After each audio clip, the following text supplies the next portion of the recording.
they wander along old ruins where fears have grown. Eyes that watch from ancient stone, whispers chill right to the bone. Gothic castles rise in the night, ghostly figures glide out of sight, wolf howling under pale moonlight. Darkness creeps and grabs too tight. You have fallen into the EuroCrypt. There is no escape from the EuroCrypt.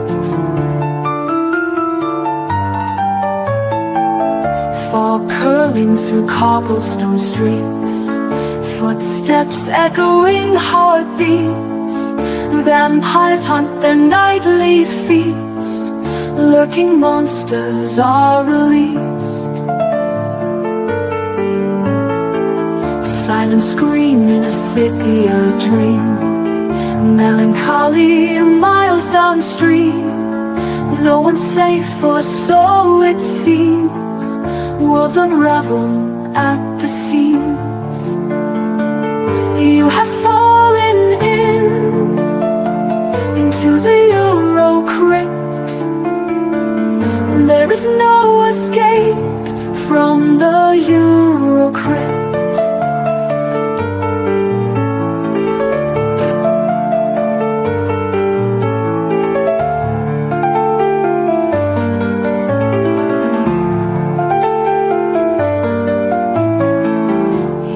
Fallen into the EuroCrypt. There is no escape from the EuroCrypt.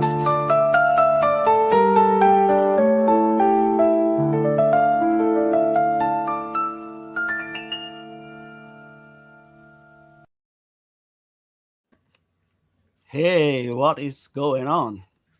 What is happening? We are back. We are back, and tonight, is going to be a very special show, I think.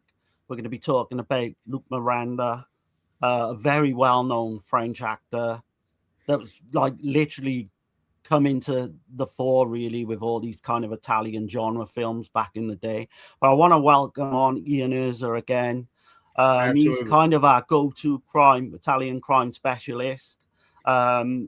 Black Glove Mysteries podcast he does with Greg and Mortis. So yeah, do you is there anything you want to promote before we start, Ian?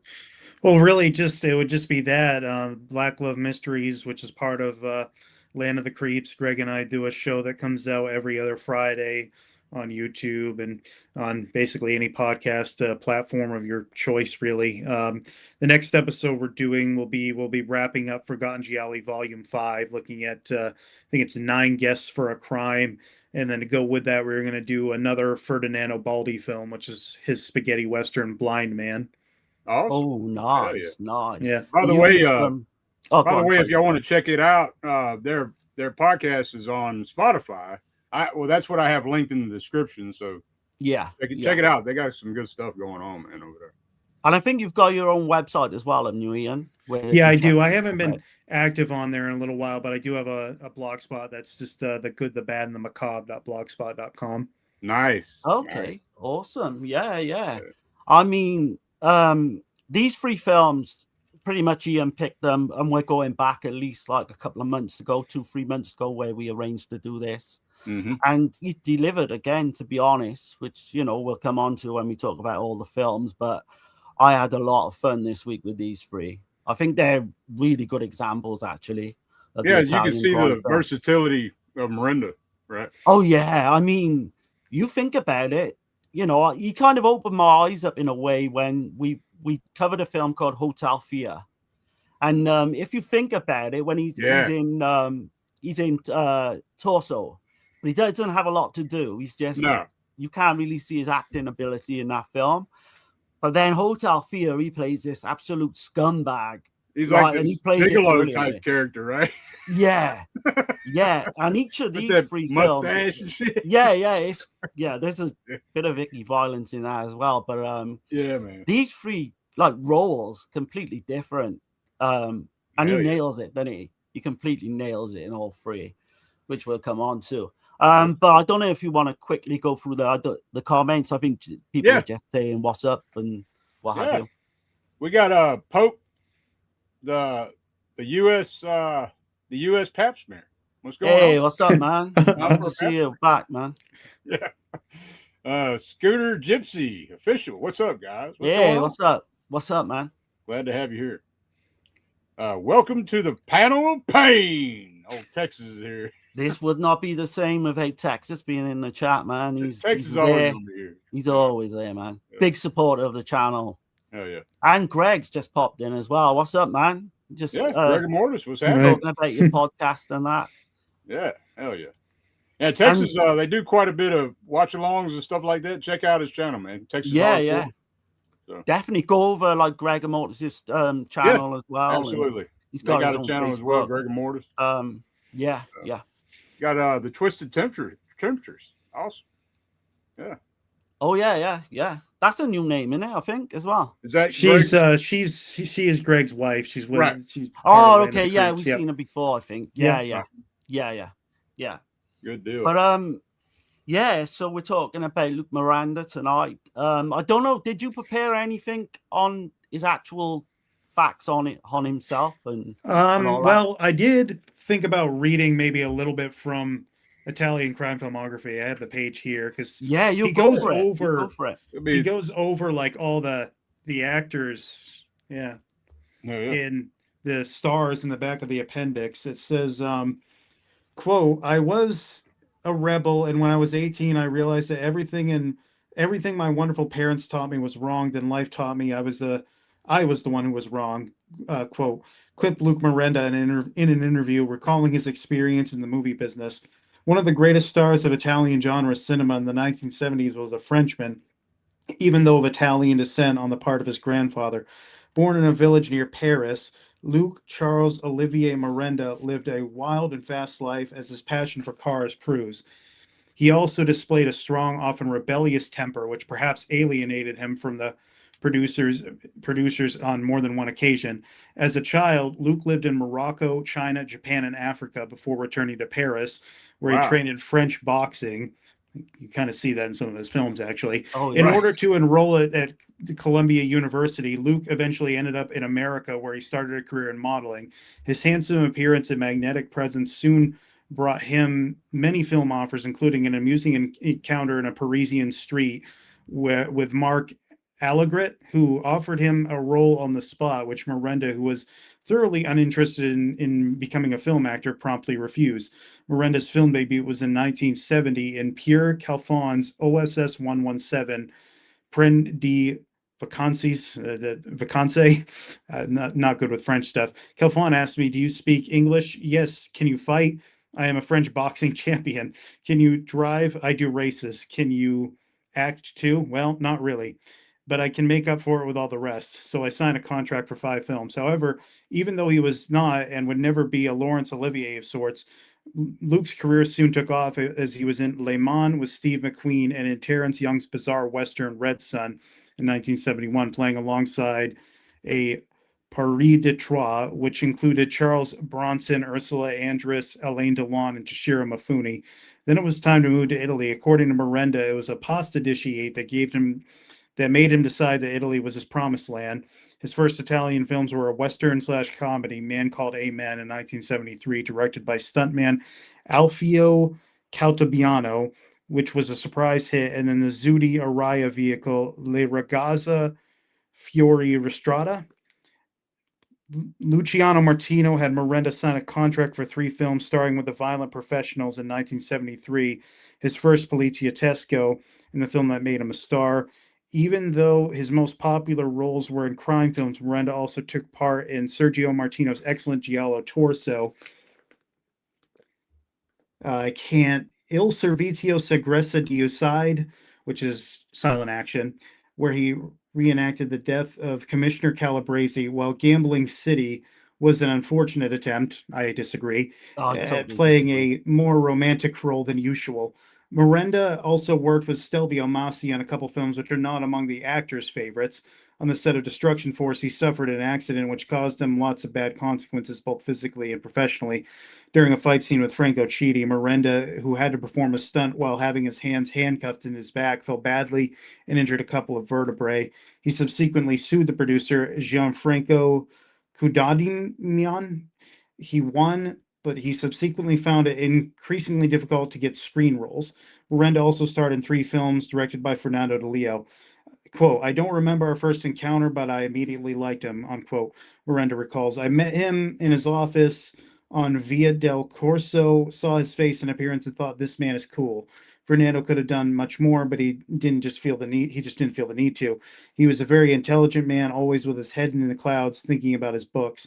Of the three picks de Leo and Merenda made together, Shoot First, Die Later was by far the most successful, and allowed the filmmaker to give his star an interesting, thought-provoking role as a corrupt cop who is literally the reversal of Merenda's star-making role in The Violent Professionals. With the decline of the Poliziottesco, Merenda's star began to fade as well. He also made some unwise career moves while trying to get rid of his typecast image.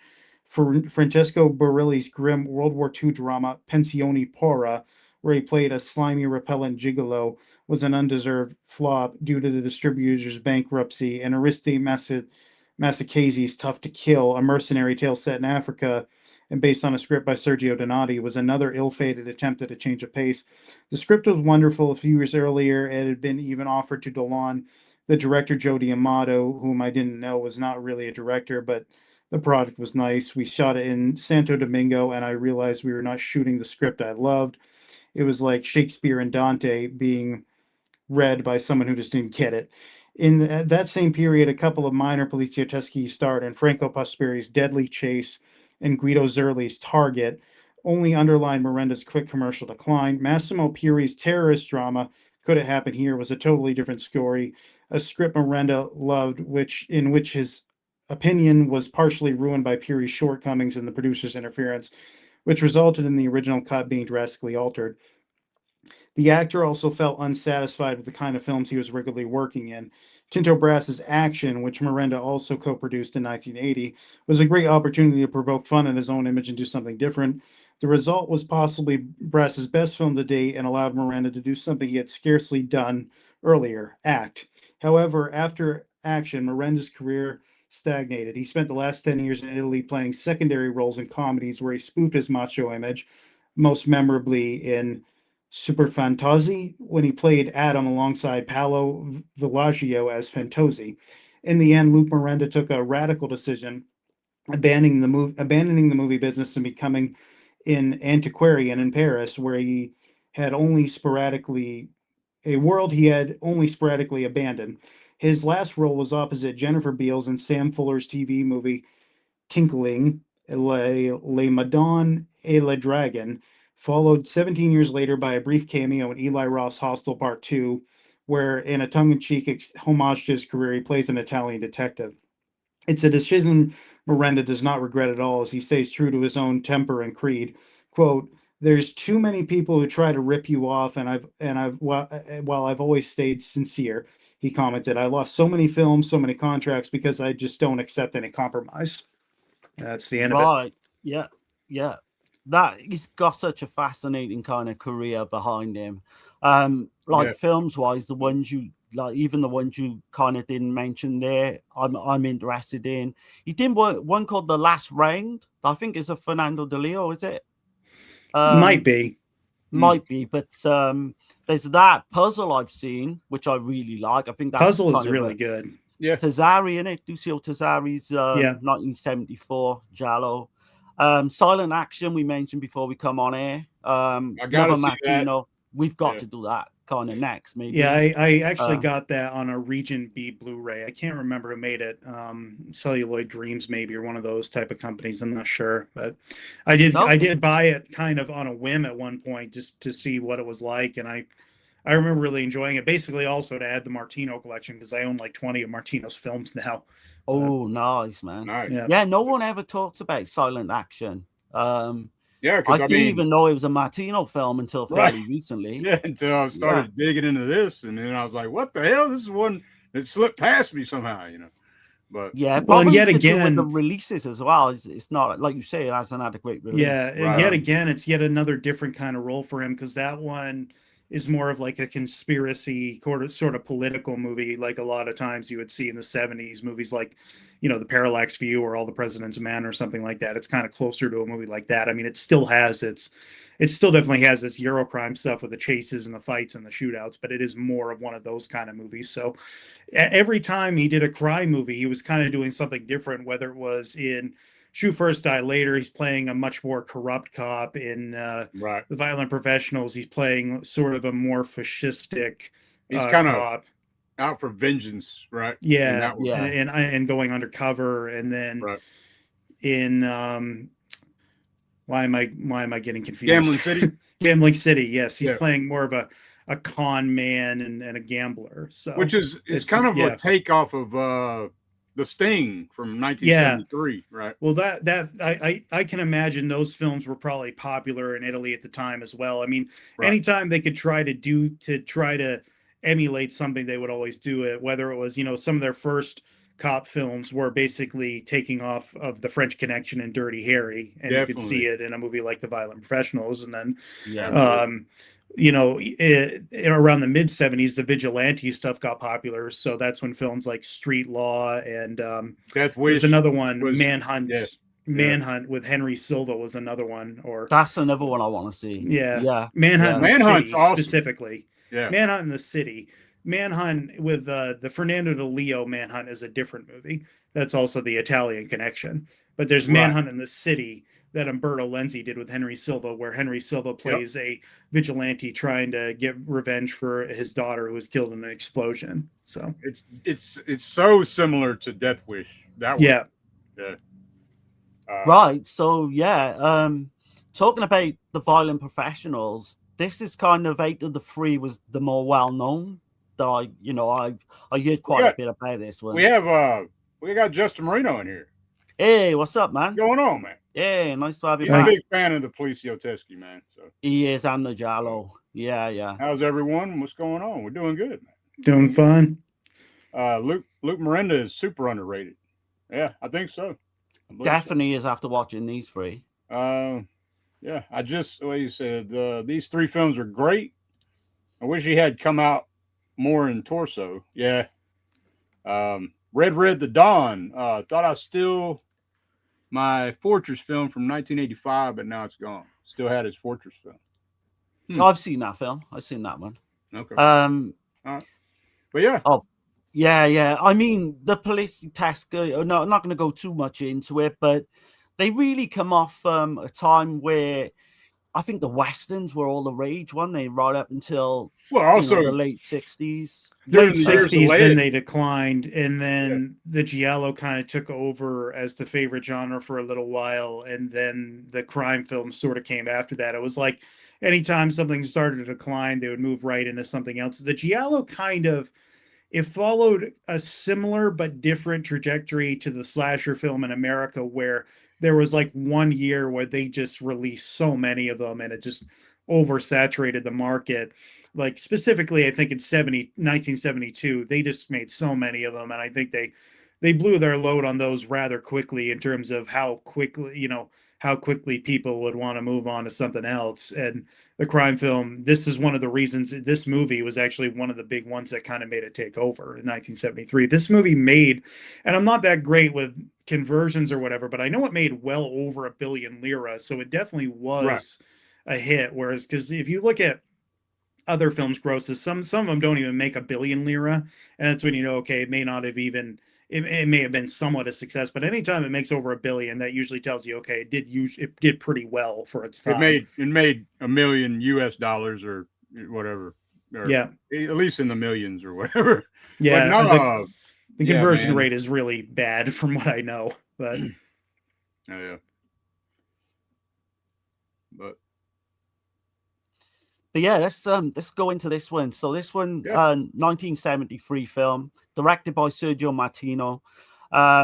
again, such a great kind of filmography. You know, you got The Strange Voice of Mrs. Ward, All the Colors of the Dark, Case of the Scorpion's Tail, which I don't kind of like as much as the others.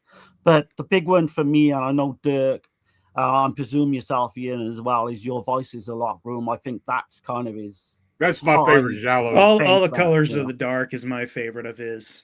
Well, my favorite Giallo period is Your Vice is a Locked Room. I do like Your Vice is a Locked Room. I mean, the thing with Sergio Martino is he's probably my fourth favorite director individually. I'd have him.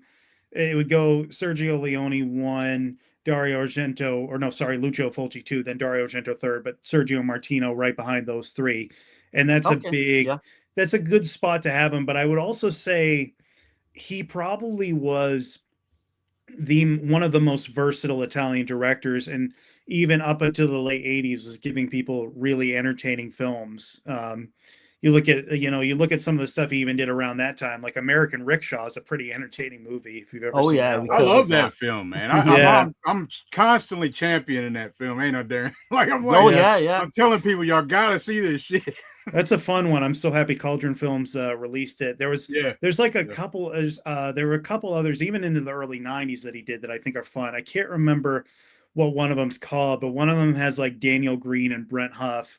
And it almost reminds me of the Uncharted video games. Like a guy's, he's like investigating some treasure in like in somewhere in like Central America or something.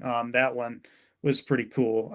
So he was always he even made like a Casablanca Express, which is like a World War II film on like a train or something towards the end of the 80s. And I'm hoping someone like Cauldron or Severin will give that a release eventually. The Opponent was another one he did, like a boxing one. So he was always, even up until the late 80s, I think he was still giving people pretty entertaining stuff. The only film I've seen of his that I didn't really enjoy, truth be told, was like the sequel to Case of the Scorpion's Tail, whatever that one was. That was with Two Tails. Yeah, that I did not particularly enjoy.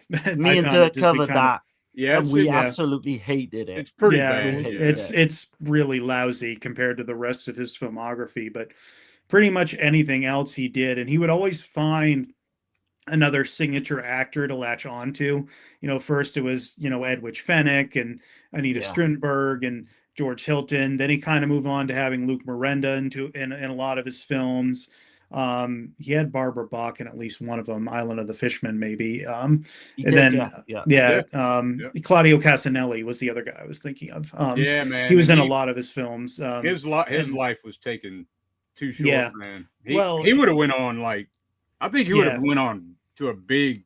He could have gone international level. Superstar, I actually think Martino directed my favorite of the Italian post-apocalyptic films, which is Hands of Steel. I like that film a lot. That's the film he died on, He died in a helicopter, right? Helicopter crash, yeah. Well, and what's funny, what's interesting too, is John Saxon was supposed to be in the helicopter, but because of union rules or something, he couldn't be in it at the time, so... Yeah, that's right. I mean, I even like his 90s stuff. I like Mozart is a Murderer, I think is a highly underrated channel. Yeah, we covered that. It's got like a TV feel, but I really like it. Private Crimes is awesome TV series. Yeah, there's a little bit of filler in it, but for the most part, it's pretty consistent. It's like good. 6 hours, and I was captivated all the way through every episode. I think it's like 4 episodes, isn't it? Yeah, I wouldn't. I wouldn't mind going revisiting it, and I don't revisit a lot of shows like that. Martino's still making his rounds though. He's still making his public appearances. He looks good. I've seen interviews with him up until like last year, and he seems to be really accessible for interviews. Anytime he gets a new release, there's always an interview with him on the Blu-ray or whatever. He was, and his English isn't that bad, actually, is it? No. He does do interviews in English now and again. In 2024, he was he made an appearance at Chicago's Music Box Theater, going over his career, and in a special Giallo series they did, Academia Giallo, called Kicking the Seat. It's a long form interview, so that's on YouTube. I've seen that. Yeah, he's really good. Yeah, and he recently spoke about Luke Merenda. Called him the perfect Poliziotteschi lead. He has the charisma, very professional, very reliable, intense, needed hardly any direction. He had a great balance of being tough and vulnerable, especially in The Violent Professional. You see it when he's, people somebody that he's really close to, dies pretty early. But no, I mean, we are. I don't know how you guys feel, Yeah. but I definitely want to kind of do like pretty much give spoilers on the last film, because I think that's really interesting. The way it concludes. But which order are we going in? We're going normal order. We start with Violent Professionals, end with Gambling City. Okay. The year. Yeah. Okay. Yeah, but I mean, we can spoil all three. It's not a problem, Okay. If anyone's watching this and they don't want the film spoiled, obviously go give them a watch and then come back to us a bit later down the line. Because I feel all the talking points and everything, it's going to be a great conversation, each and every one of these. But Merenda praised Martino as well, man. He said he let him improvise, let him be creative, like what he wanted to do. He didn't really fuss too much on that kind of stuff. But I mean, well enough that he did 3 films? They did more. I don't know. He did 3 crime films with him at least. Yeah. Oh yeah, he did a lot more, I think. Yeah. Well, he did. Did 3 crime films. So. Silent Action, Violent Professionals, Gambling City, and then he worked with them on Torso. I think those are the 4. Okay, I thought he did a little bit more, but no, what a 4 films as well to be involved in. This is written by Ernesto Gastaldi. Yeah, which we've spoken about. Prolific screenwriter. Man, I think he's my favorite, to be honest, out of all of them.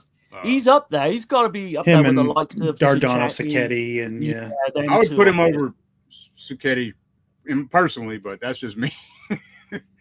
I would say it's a close call, really. Yeah, I would have to really kind of successful films. I have sat down and thought about it, and it's got to be Gastaldi for me. I don't know, man. I just over his body of work, over everything is phenomenal, man. And I love how it's funny when you listen to him in interviews, because he's always, any chance he gets, he's always talking about how illogical Argento is. Yes, I noticed that too in some of his interviews. And it's like, whenever he does interviews, he's really got it in for Argento. Yeah, that guy's in his 90s now, I believe, and he's still active on Facebook. Yeah, is he still around? I didn't think he was still around, but I thought he was. Yeah. I even spoke to him. If you reach out to him, I think he'll accept your friend request. He did. He answered back to me. I think we were doing a stream on Torso. I probably told this story before, but I asked him a little bit about it, and he come back and he told me about the whole key in the door and all that situation. Yeah. And how that come about. That was a real life event with his brother, I believe. But yeah, just touching upon cinematographer as well. You got Giancarlo Verando. He was well known for doing. Let me speak on Ernesto real quick. Go on. I just wanted to say, he said that this film in particular, Violent Professionals, was one of his favorite films that he ever did, that he wrote for Martino. And he praised it. He said that it's more realistic. It's has that melancholy, atmospheric kind of vibe.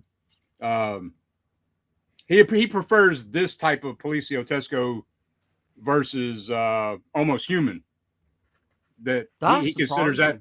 Yeah, he considers that more nihilistic, and this is more realistic or whatever. But no, man. Do you see his filmography is insane? I know I've got a list of them in front. He even directed a few films. Libido. Yeah, he did Libido. Libido is a good film. Yeah. But just his writing credits alone, you've got The Killer Is Among Us, right, which I love. Obviously, Almost Human is my favorite crime film, but he did All the Colors of the Dark. I don't want to go. I could just go on and Your on. Vice, Forbidden Photos, Your Vice. Yeah. Sweet Body of Deborah. He even did the early stuff like The Possessed and Murder Clinic. I don't want to leave any of the big ones out, but Savage Free is one I really love a lot as well. Just insane, just completely insane. He's, the Death Walks on High Heels as well, and He also said that that Luciano Martino asked him to waive his upfront fees, and he'd give him a percentage of what the film's made for 5 years, and he did, and it paid off. Like he made. That's probably the best deal. Yeah, he made a ton of money doing that shit. He's like, I'm glad I did it. So but Luciano was Sergio's brother, of course, wasn't he? And he was a big producer at the time. But yeah, like I say, the cinematographer Giancarlo Verando, he did a lot of the Giallo films of Martino. Suspicious Death of a Minor is another one I think is highly underrated. But he did Silent Action, he did all the colors of that, Your Voice, and that. Music wise, so you've got the De Angelis brothers. Yep. Very well known kind of brothers at the time, composers. They did that's what hits you right out the gate when you first start watching this film. I love the that theme. score just right that theme. That theme is very memorable. They were always good at coming up with stuff like that. Sometimes they would use vocals in it. This time they didn't do that. Right. Yeah. I mean, once that theme kicks in early on. I mean, they got some iconic films that they worked on. I mean, Torso, High Crime, Street Law, Big Racket, I think. Blade in the Dark, you know. I mean, what else? And then they come out with their own music too, did albums and shit. You know? Oliver Onions. Yeah. They got a very kind of unique sound as well. You know it's them when you hear this, you hear them on the same track. No, Bud and Terrence Hill, Bud Spencer, Terrence Hill films. I haven't seen many of those. Have you? I have seen a few of them. I've seen I've seen Odds and Evens, Watch Out We're Mad. I've seen something like Where There's a Friend, There's a Treasure, or something. I can't remember the exact title of that like that, but I've seen a few of them, and I usually end up liking them all. I think some of the humor doesn't always translate to the English dub as well as it should, but most of the time I find them pretty amusing. They're a nice, they're a fun duo for sure, those two together. And I've seen some of the westerns they did as well, but if you're talking like the comedy films from the 70s and 80s, I think I've seen like probably 4 or 5 of them. Okay. Yeah, they got that funky ass bass line going. Yeah. with like a clavinet and all kind of, it's like prog rock in a way too. But it is, and then you've got obviously the Goblin guys come as well a little bit. But I absolutely love the score, dude. I do as well. I think sticks with you, man. It's just like holy shit. I think all 3 of the themes, like tonight in the films, all are memorable. I've got them in my head. You know what I mean? And for a while, it will be that way. In terms of the cast, this for me personally, I think it's a phenomenal cast in this as well. So you've got Richard Conte. He plays Padulo. And he was in The Boss, another DeLeo film. He was actually in The Godfather, a film me and Dirk covered, I think, on Dead Ain't Driving, called Naked Exorcism. Naked Exorcism. Are you talking about Return of the Exorcist? Yeah. AKA. He plays a very similar role in a Eurocrime movie I like called Big Guns, also known as Tony Arzenta. Oh, I think I recently got that in with Alain Delon. Radiance released it at one point. That's right. Yeah, I got that. Yeah, he was a big. He was in a lot of noir films in the 40s and 50s, including one I've seen called Call Northside 777 with Jimmy Stewart. Okay, so he's gonna pop up a couple of times tonight, and I was sad that he died like a couple of years after these films as well. Yeah, I think he had like a stroke or a heart attack or something. Yeah. I was surprised because he looks, for an elder man, he looked kind of in good shape during these films. Certainly in the fight scenes. I know he's got like a body double, but you can clearly tell. Yeah. He does do some of it, you can see, and it's kind of absurd, and we'll get into that as we go. But you got Silvino Tranquilli, another like massive heavyweight actor of the time. So you've got the Bloodstained Butterfly, my God, Black Belly of Tarantula, the Terror of Dr. Hitchcock, High Crime, Smile Before Death, Manhunt in the City, Death Dealers, So Young, So Lovely, So Vicious. The list goes on with him. Another really, I think, kind of underrated actor of the time. But he always brings a kind of, because he's like an elder statesman, I guess you could call him in these. He's not mega old, but he does bring a kind of class to some of these films. You've got Martine Brochard. She plays Maria X. I absolutely love her, man. She's one of my favorite actors. Yeah, it's an odd role. Like, I remember. Well, she was in Savage 3, right? She's the one who gets the poison cake in Savage 3. Yes. Yeah, and then she was. I remember her in Eyeball. Eyeball. Yeah. Eyeball's the big one where she. Yeah. That's where I think I first seen her. Was that one? Then we got. I'll keep going. Oh no, she was in Murder Obsession's a big one for me as well. Yep. Oh yeah. I absolutely love that, Ricardo Freda. But she did one called The Nun and the Devil I've not seen, which I wouldn't mind watching. We got to cover some nunsploitation. We got it planned. We got that planned. Yeah. There's one she does star in, which I really like that no one talks about, and it's called No, the Case is Happily Resolved. Yeah, that's same year actually, 73. Isn't Enrico Maria Salerno the star of that one? Yeah. It's really good. I mean, again, it's another one no one talks about. But just like bit part players in this as well, you've got Luciano Rossi. He plays one of the convicts early on. Carlo Allegirio, I think he plays Nicastro. And he's kind of a well-known face as well. I think he was in Cat and the Nine Tails, I'm thinking. In terms of like down kind of the list, you've got Leah Tanzi, and she plays Pepe's prostitute. She was in Suspicious Death of a Minor. So you can see kind of a correlation. I think she's playing almost like the same role in Right, yeah, exactly. You've got Carla Mancini as well. She's playing another prostitute. She was in Puzzle, The Killer Must Kill Again, Girl in Room 2A. So, I mean, this has got a really good cast, you know? Right. Just kind of leading us off into the film. I don't know how far you want to go, but... I did want to say... before we start, let me catch the comments right quick. Yeah, go for it, man. Go for it. What were you going to say, Ian? Sorry. I was going to mention Antonio Cazale as well. Okay, go ahead. He's sort of the leader of the convicts, kind of has that rough-looking face. He always played henchman in these films, and actually in Silent Action, him and Luke Merenda get into a huge fight in that film. So, because he plays a similar role in that one that he does to this. He pops up, doesn't he, now and again in these. Well, he's also in The Good, the Bad, and the Ugly. He's the guy with the eye patch in The Good, the Bad, and the Ugly that tells Clint Eastwood where the grave is in that movie. Okay, nice. All right. Justin Marino says Policio Teskey is my jam. I know he's a massive fan. Yeah, man. He says I own about 30. Cool. Hell yeah. Breathless isn't considered one, but it's definitely a Eurocrime film. Another similar film that influenced the genre was Les Samurai, starring Alain Delon. I've not heard of that. Alain Delon. Okay. Yep. Let's see. RC Studios, Destruction Force by Stelvio Massi, was put out on a German media book from Cinestrange, and it's very entertaining. It's a direct sequel to Freehand for a Tough Cop. Yeah. I do have the file to that. Let's see. Adrian James, what's going on, man? Hey, what's up?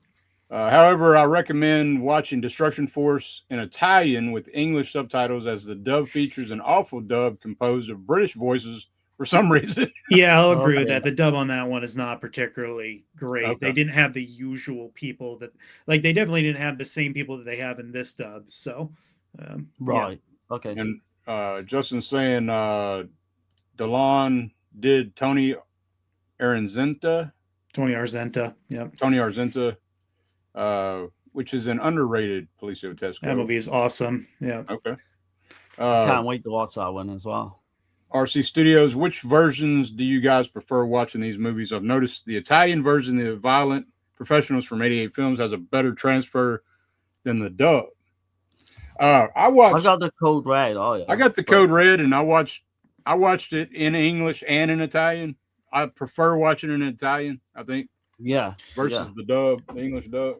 I mean, it drives me crazy. I mean, I prefer the English dubs, but the only reason I say that is because I that's how I first started watching these films, and I have like an ability to recognize who all the people are. I have a segment on Black Love Mysteries where I name who the English dubbers are for the movies normally. So because I've seen so many, heard the voices so many times, that I know most of the names, that I can say what the names are for most of them. So right. Oh yeah, like the one guy in one of these films literally plays the cop's voice in New York Ripper, and he's just that would be voice. Ed Mannix. Yeah. Okay. Ed Mannix. He dubbed Raymond Pellegrin in Shoot First Die Later. Yeah. Very distinctive voices.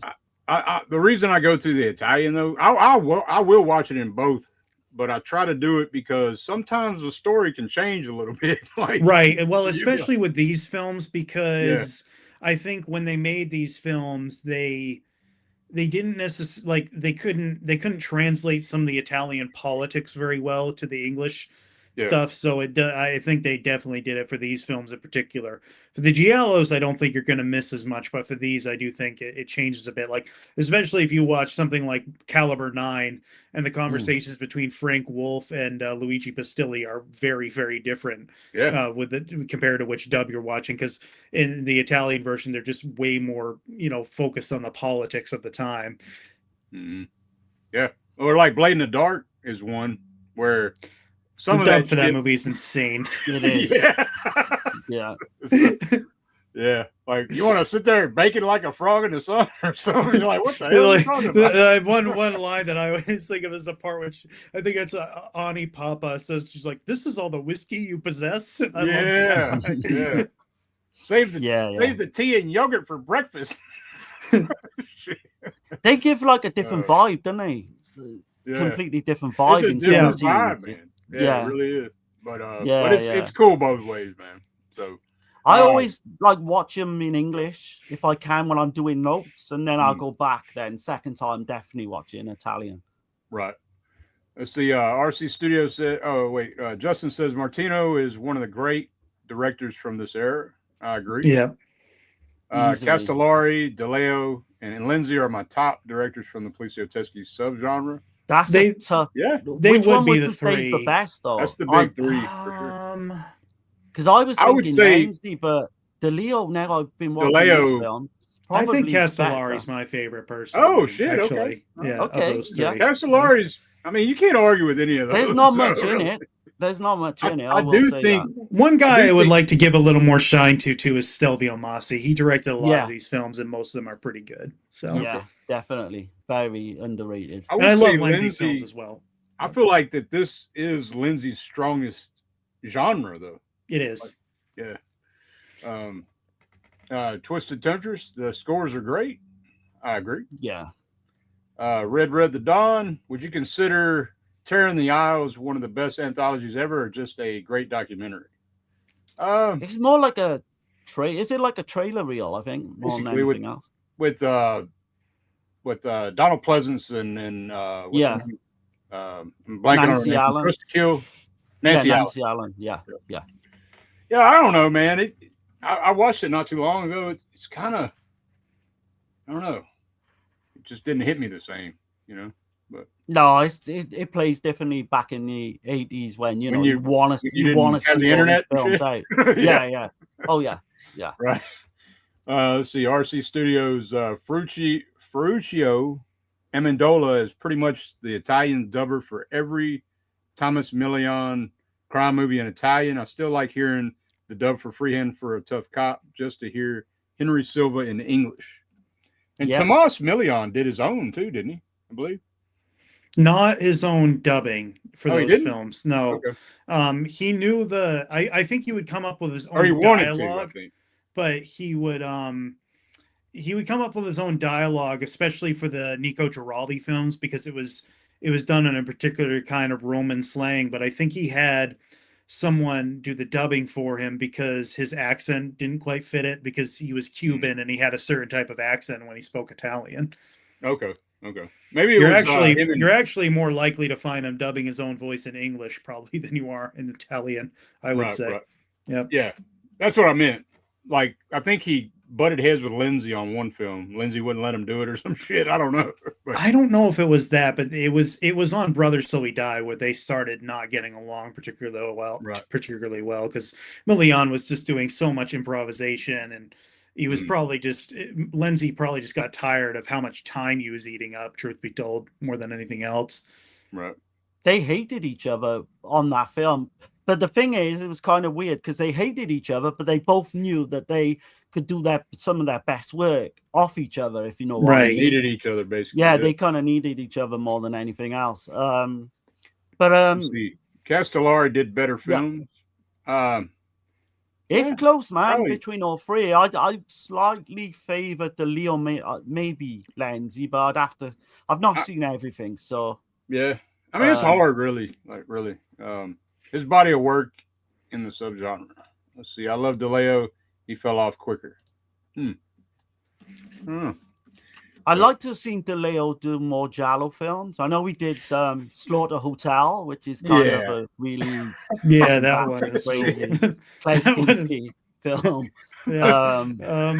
Yeah, he kind of the thing is he fell off notably because after he was done in this genre, he really didn't do much else.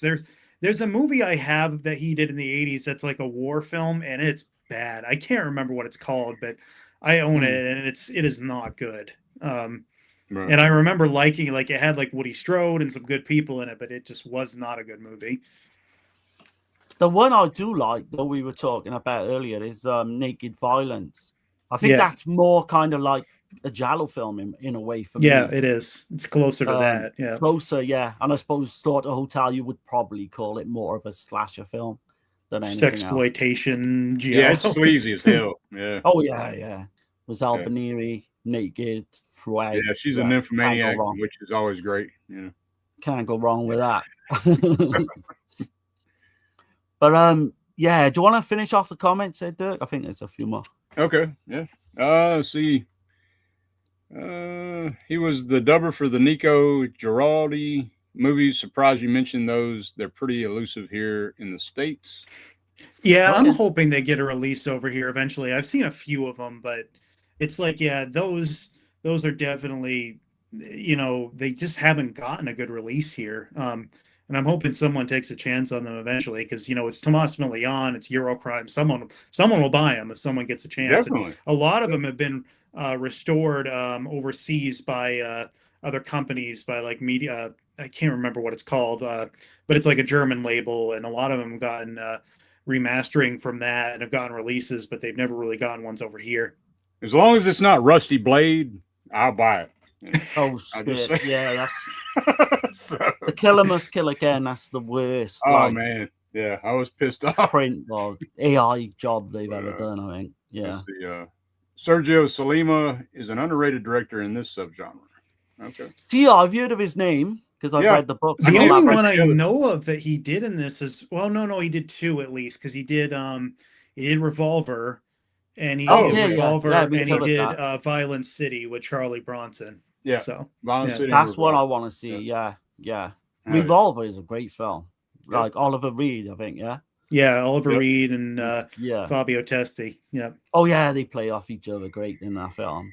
But yeah, let's we'll go through the film as far as we can go. Spoilers, because like I mentioned, there will be spoilers, but it opens up, right? So you've got the theme music, absolutely outstanding. I'll tell you something. You're sick. Shit. Which you do? I thought you were going to do the spoiler one then. Oh, I can't find it, so I did. I was just wondering what that was. I was like, "What the fuck, man?" But yeah, so you've got Giorgio Canaparo, who plays played by Luke Miranda, and he's driving through the streets of Milan. He's kind of been up all night, and he's kind of just getting in home, after like a busy shift or what have you. But the opening to this film with so you got three criminals, and they're being transported to another prison by train. Luciano Rossi, one of them that I mentioned earlier. Antonio Casale. It's such a great scene in it where they kill these dads. Great opening. for sure. Yeah, man. They kill these guards, and then they kind of go on the run. One of them gets shot and killed, so you got two of them kind of go on the run in the countryside. But it gets really fucked up because it's dark early, man. You're like, you know what you're getting into. Yeah, it's like, oh, I mean, yeah. Part of me, I didn't remember if the film cut before the scene right before he killed her, but like, you know that's what he's about to do either way. You know? Right. Oh yeah, when you see a little girl in these films, it never like ends good at all. But no, they go straight for it, like Dirk said, it's straight for the kill.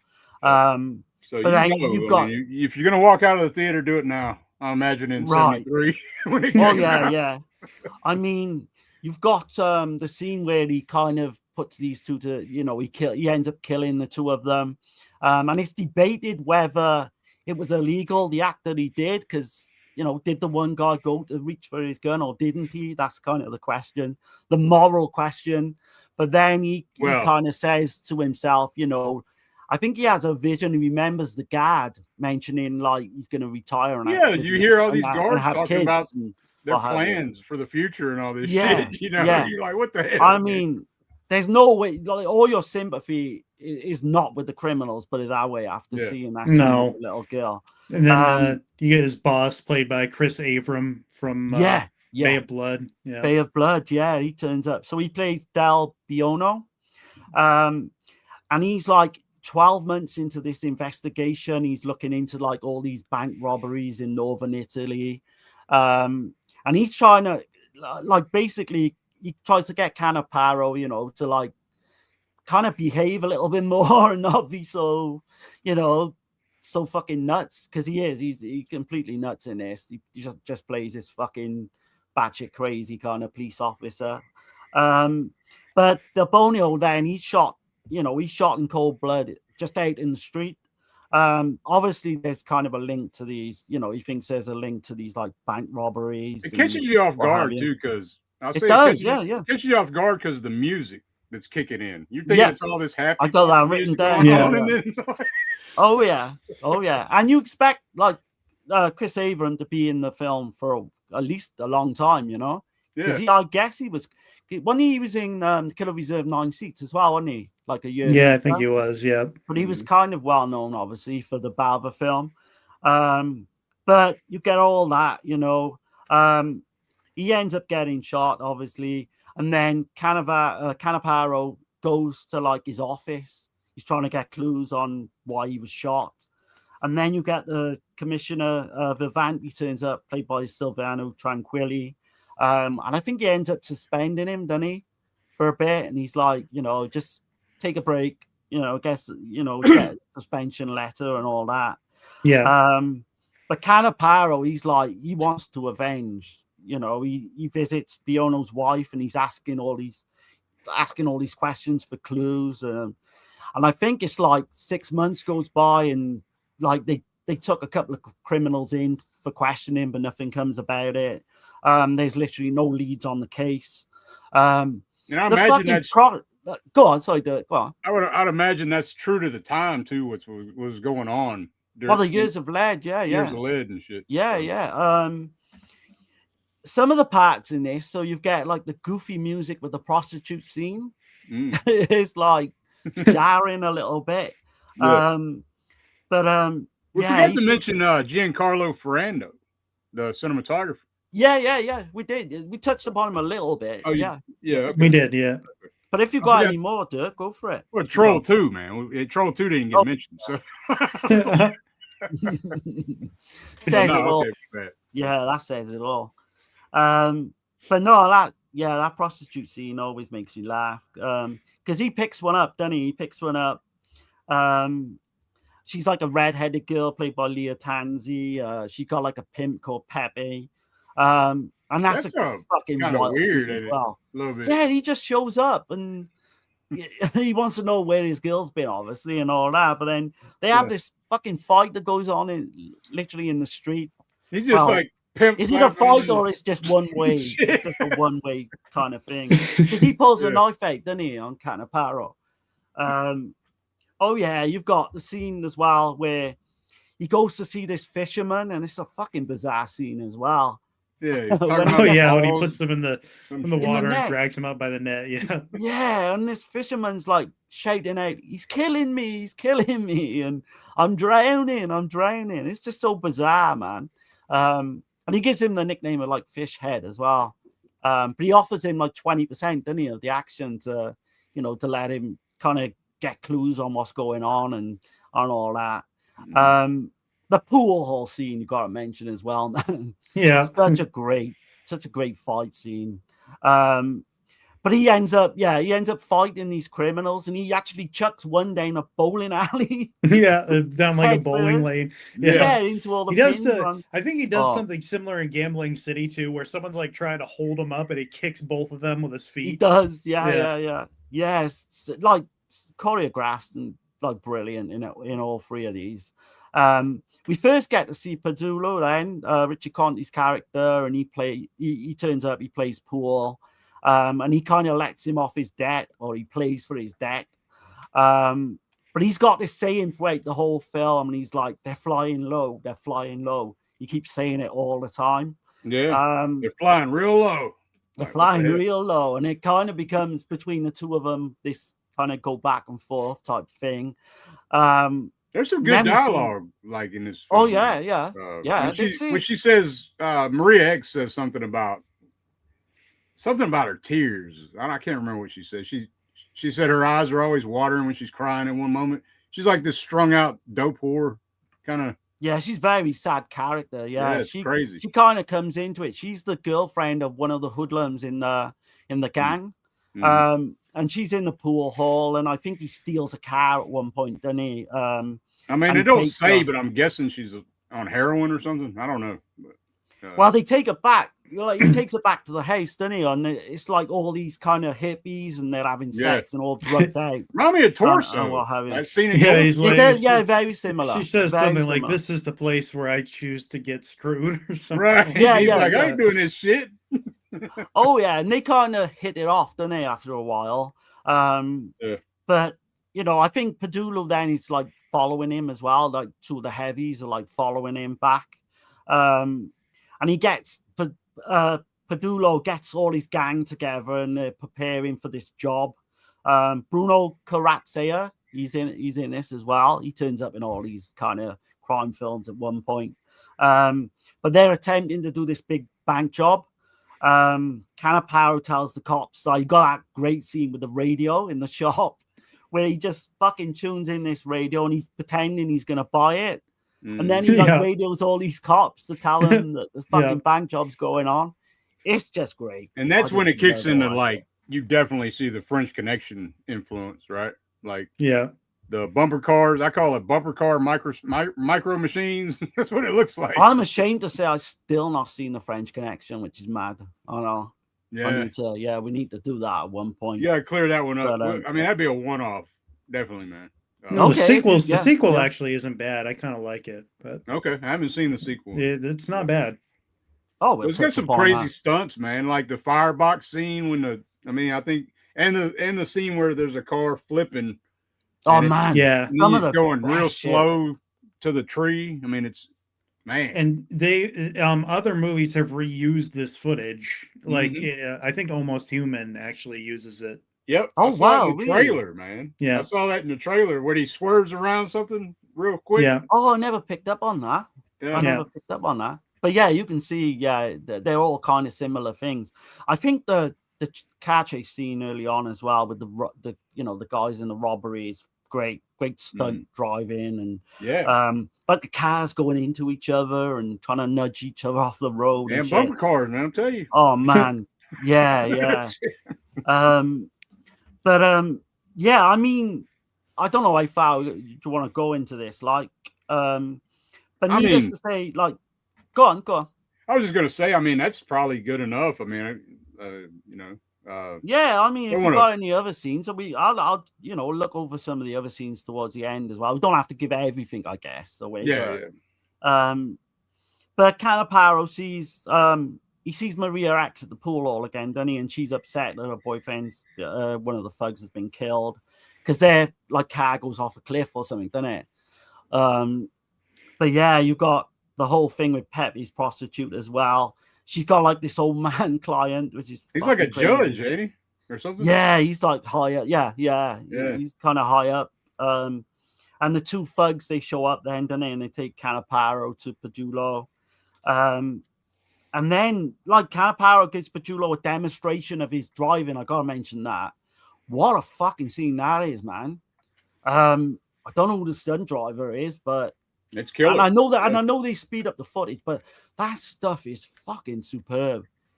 You can see why, like Quentin Tarantino and Death Proof and like got the influence of these films.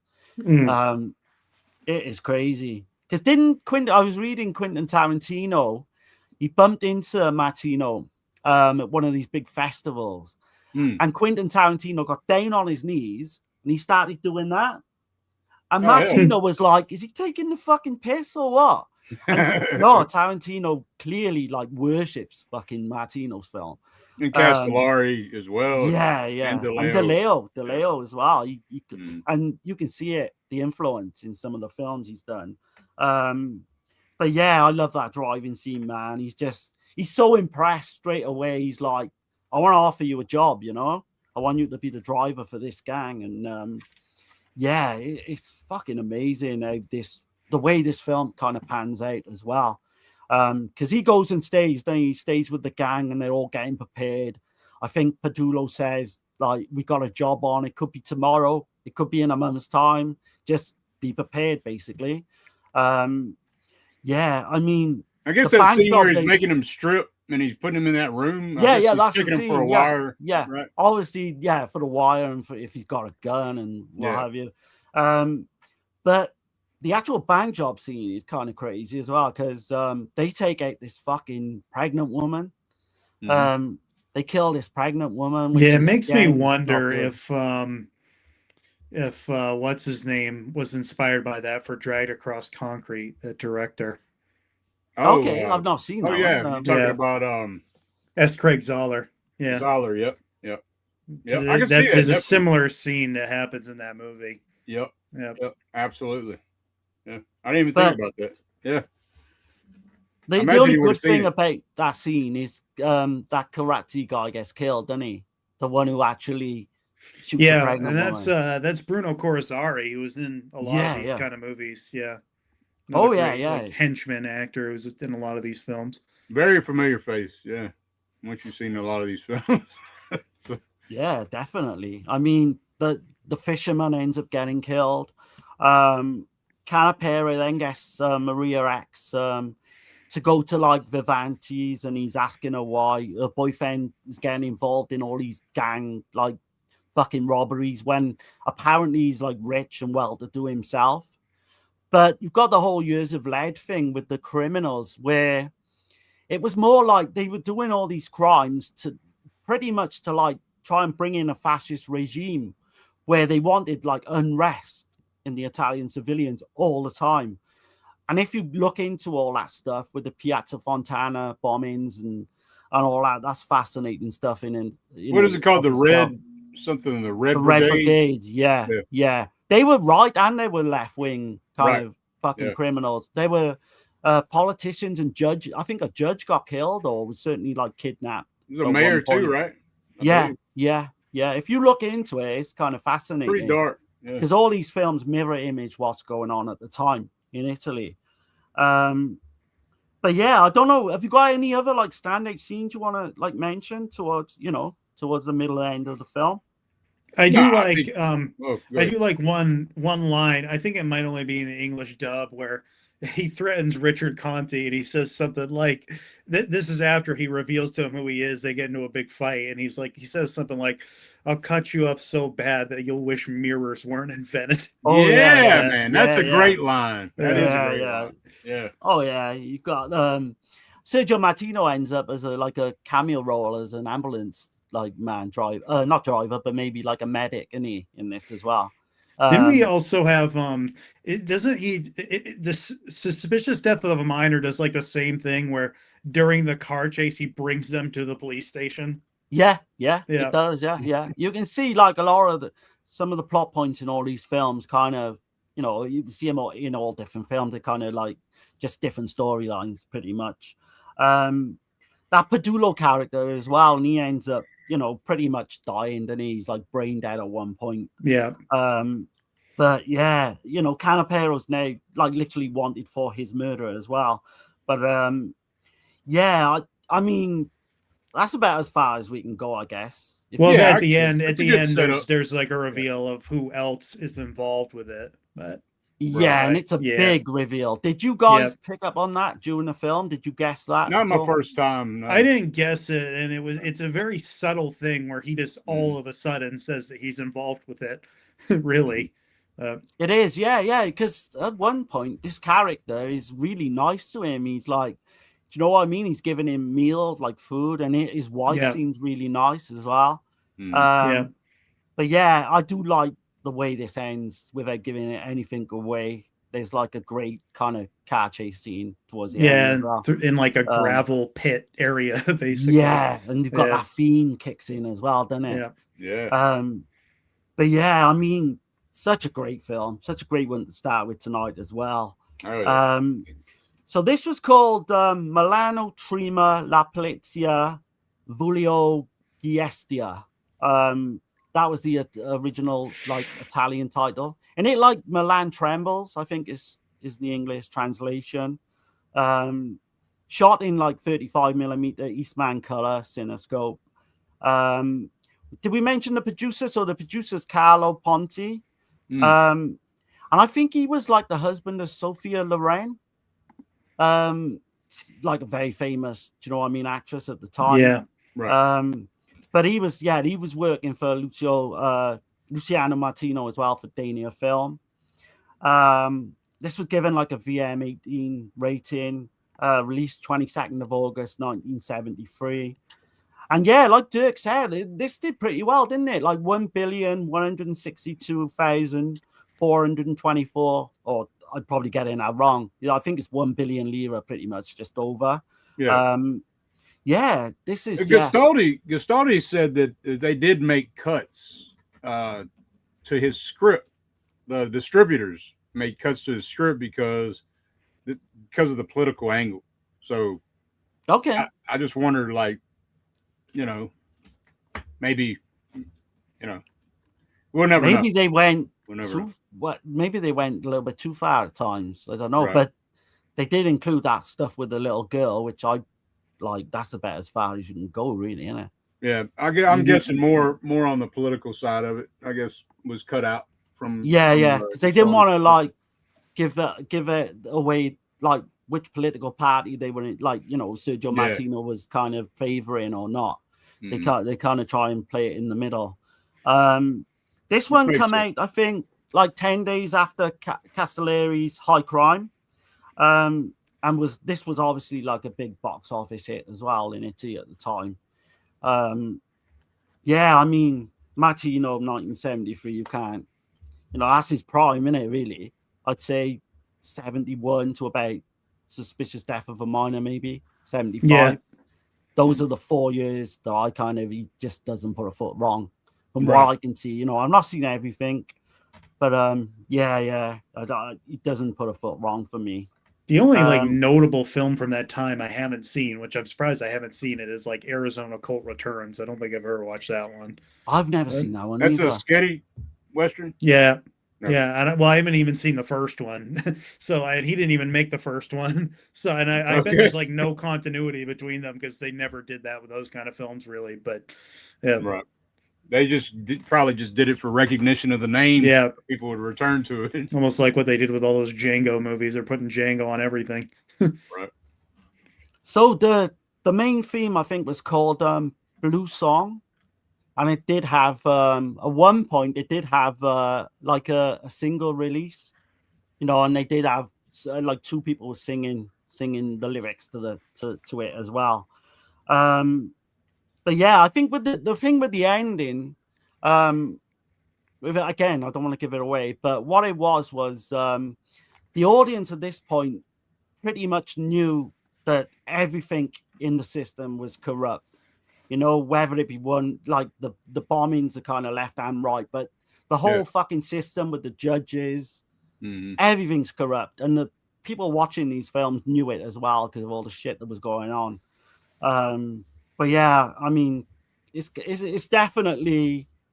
I would put this up with one like definitely top tier in his kind of filmography. So yeah, I mean, have you guys got anything else you want to mention about the film? Not that I can think of. Yeah, no, I think we've covered it pretty well, man. I'd say check it out. I definitely think it's a high tier, Policio Tesco, right? I do, yeah. Right, so we'll come on to like ratings as well, 8 to 10. So yeah, go for it. Okay, for me, I'll just say straight up, it's probably like a 8 out of 10. You know. Okay. What about you, Ian? 8 as well. Same. Yeah, I'm the same. It's so hard. These 3 films, like, I've got my favorite, and it's not this one, but they are so fucking close, all 3. Mm-hmm. On a different day of the week, it could be this one, you know. But Luke surprisingly, Merenda, man, I mean, go on. I haven't seen as many films as I need to see of his, but I gotta say, man, he's right there with Thomas Million. I believe, like, as far as his skill, you know, but his range, like, because you don't really see his range, do you, in Torso or some I'm just films, saying, he can do quite a bit that from what I have seen. He's the only thing they like the best thing that he does in Torso is that drop kick. That drop kick is so amazing. Oh yeah. Yeah. And if you notice as well, Martino likes that shot of him fucking just walking down, because he does it in quite a few of his films of like it looks like 30 something seconds almost of him just walking. Looks like something out of a Western almost, you know. It is, yeah. That's the kind of effect he's going for. But no, this is a kick-ass way to start the stream, I think, this film. But for me, it does get better. And I'll be interested to see how you rank all 3 films.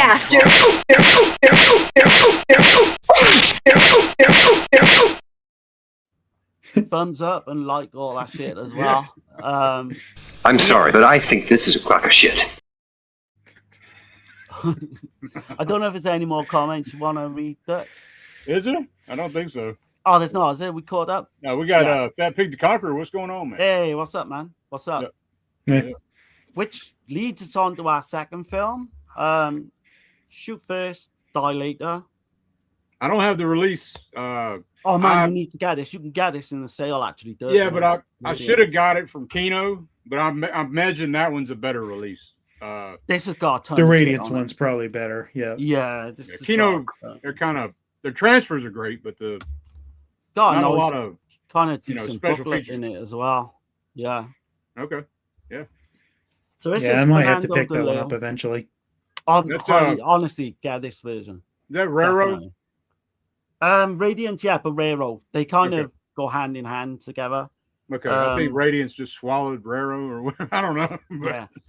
Look out for the sale though, because they do that goes on sale for like £8. Like UK shit. Money. Okay. So maybe you'll get it for like $10 or whatever. Nice. I'll check it out. I'll see where. So where yeah. This is a Fernando De Leo film. Again, such a great director. Slaughter Hotel, Milan Caliber 9. He did a lot of early uncredited. He collabed with Sergio Leone on Fistful of Dollars. He did, yeah. And for a few dollars more, but he's uncredited. Leone actually told him that he should be a scriptwriter, like kind of encouraged him. Yeah. Into it. I mean, he's got like my personal favorite of all these films is Caliber 9. Like from him. Yeah. I remember of his liking that. The Italian Connection, aka Manhunt, would be my favorite. Okay. Yeah. Caliber 9 is my favorite Policio Teschi too. So I don't know. Just That's a solid one. I need to watch Blood and Diamonds because I actually haven't watched that one yet. That's another one it's on my radar. He did a strange film called To Be 20, which is got a really that film's outrageous ending. Yeah. To that. One I've always wanted to see, I don't know if you guys have seen it, called Madness in 1980. No, I haven't.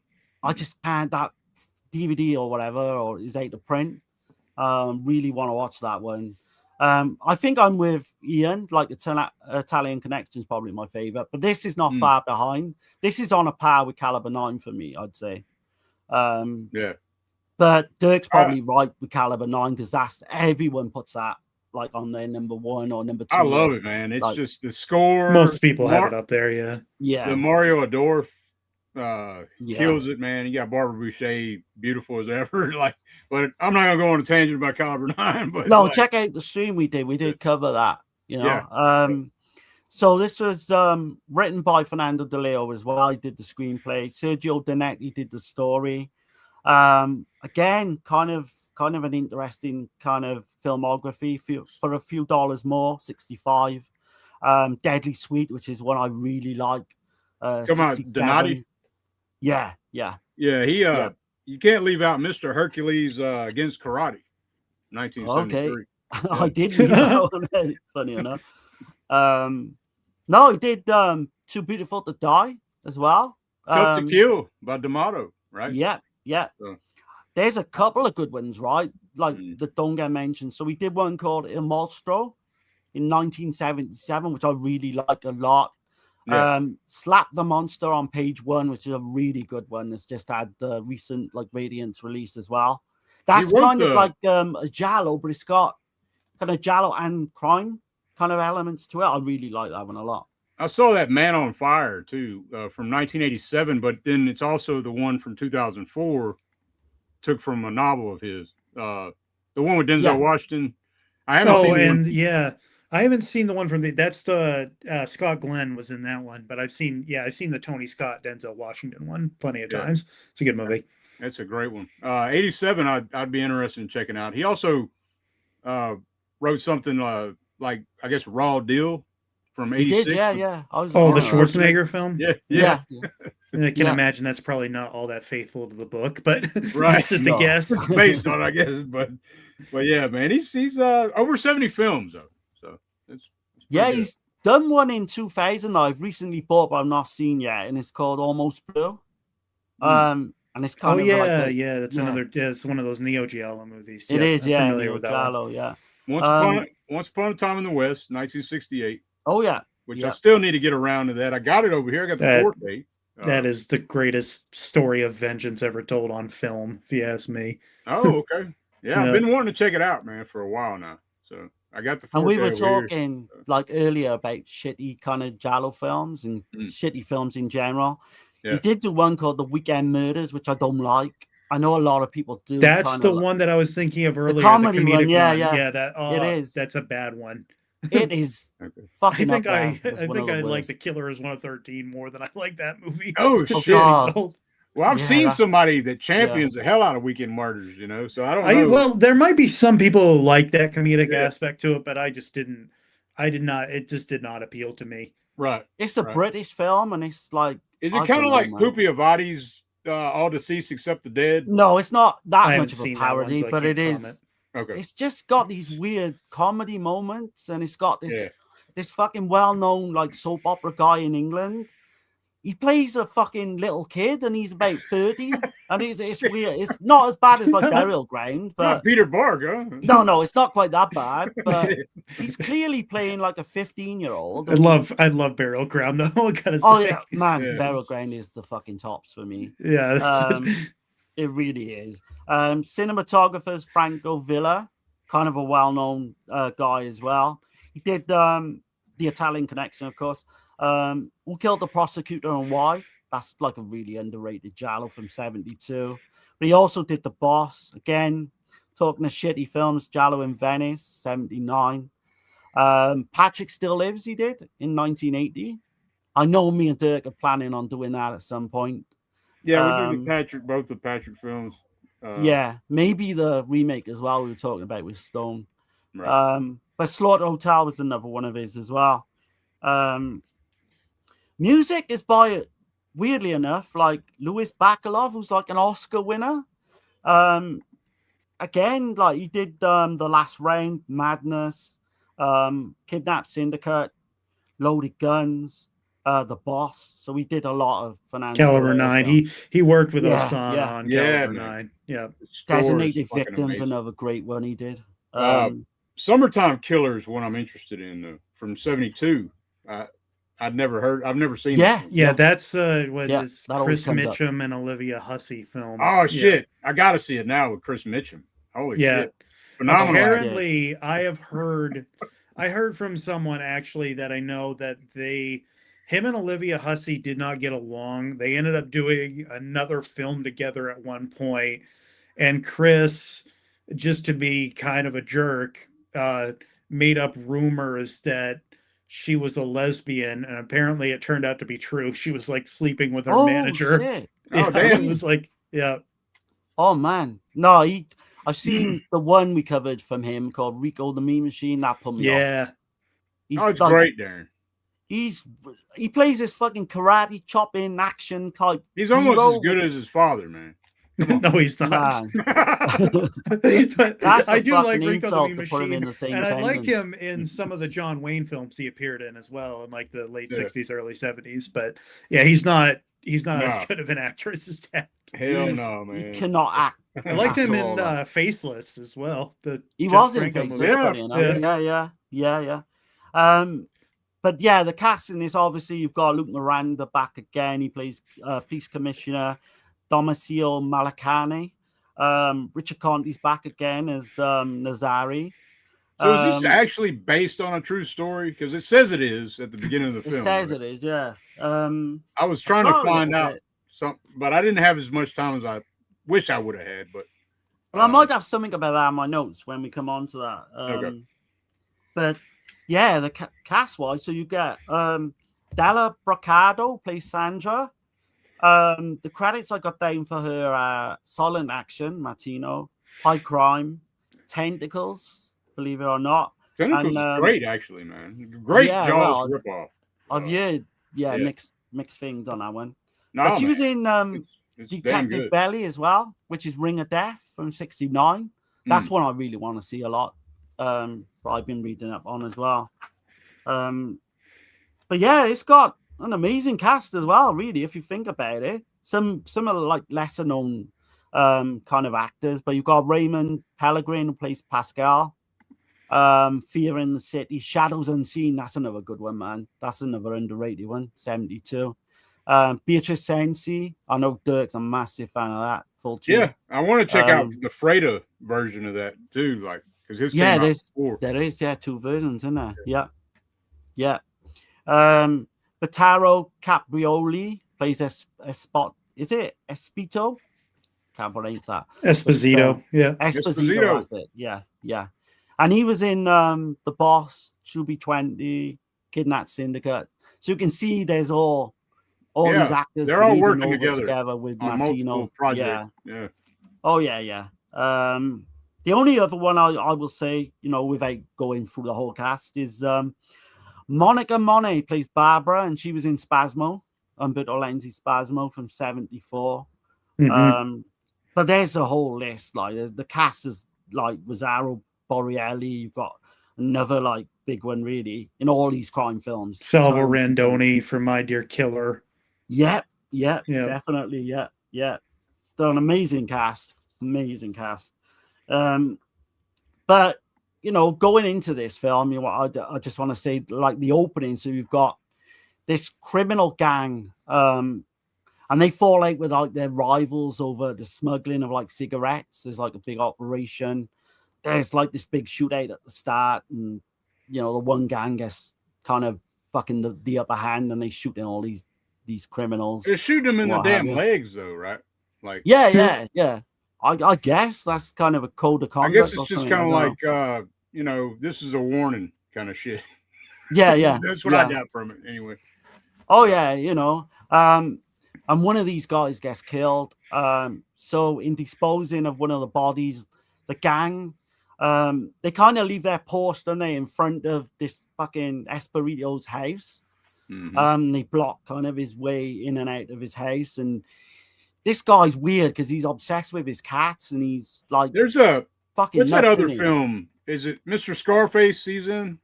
Yeah, it's more comical, but in this one it works because Yeah, he's like the third guy in Mr. Scarface who like can't shoot the gun at the end of the movie. Right. Yeah, it's way over the top comedy in that one, but it kind of works a little better in this one because of what happens. And I think it kind of like makes it more impactful. You know what I mean? Yeah. But go on, Ty. No, that's all. All right. When I first saw these 3 films back in the week, I've seen Violent Professionals, and I was kind of favoring this one, to be honest, as being my favorite. But that changed when I watched Gambling City. I will say that, which I might be in the minority. I think I'm going to probably be in the minority. No, you may not be. Okay, we'll see. That's good to know. That's good to know. So, well, what I kind of like of this film is you watch it at first, right, and then there's that big car chase, which I think is probably my favorite of the car chases that are in any of these. It's fantastic. It's incredible, and you think, oh, Luke Merenda is going to play the heroic cop that he played before, and then you're in for a surprise when he meets with all the gangsters in that one scene. And you're like, oh no, he's got something going on with these guys. Well, he sets up like this job, doesn't he, with these two? I think it's Portuguese. They look like Mexicans, but I don't know if there's a difference there. Right. And he's sat in the cafe with his girlfriend, and he's like overseeing this robbery that's about to happen at this jewelry store. Him and his kind of partner in crime or what have you, they go after these criminals, like you say, in this big fucking chase after this shootout. Just the way the chase is shot through these narrow kind of Italian streets, it's fucking superb. You got cars crashing everywhere, and one goes in the river, and it's just great way to start. Most of these films start with a big set piece as well, I've noticed. Usually a car chase or a robbery of some kind. So that's what I forgot to look up. I know it's based on William P. McGivern's novel Road Cop. That's right. Yeah. I've got that written down. It's kind of loosely based, I think, isn't it? Right, but I just wonder if this was a true story, like if this actually happened, But I think a lot of these films were, so all the years of alleged crimes that were going on, they were taking a little bit from the Piazza bombing and I mean, the kidnapping and all that. So I think there's a bit of true story in all these. Right. So Malakani, he gets kind of applauded for his work then, There's a subplot with this reporter called Barbara, played by Monica Monet, that doesn't really go anywhere, does it? Do you know what I mean? I know she's got the hots for him and all that, but it doesn't really go anywhere, I don't think, that kind of plot, side plot. But his father, so pretty much his father's like, he works, he's like a police, he works in the police. He's never really gone on to big things, has he? Well, he works in like a smaller precinct or something like that. Yeah. And he's by the book, straight. Exactly. There's no bullshit with his father. But I think he's like a sergeant anywhere, as like Malakani's a lieutenant.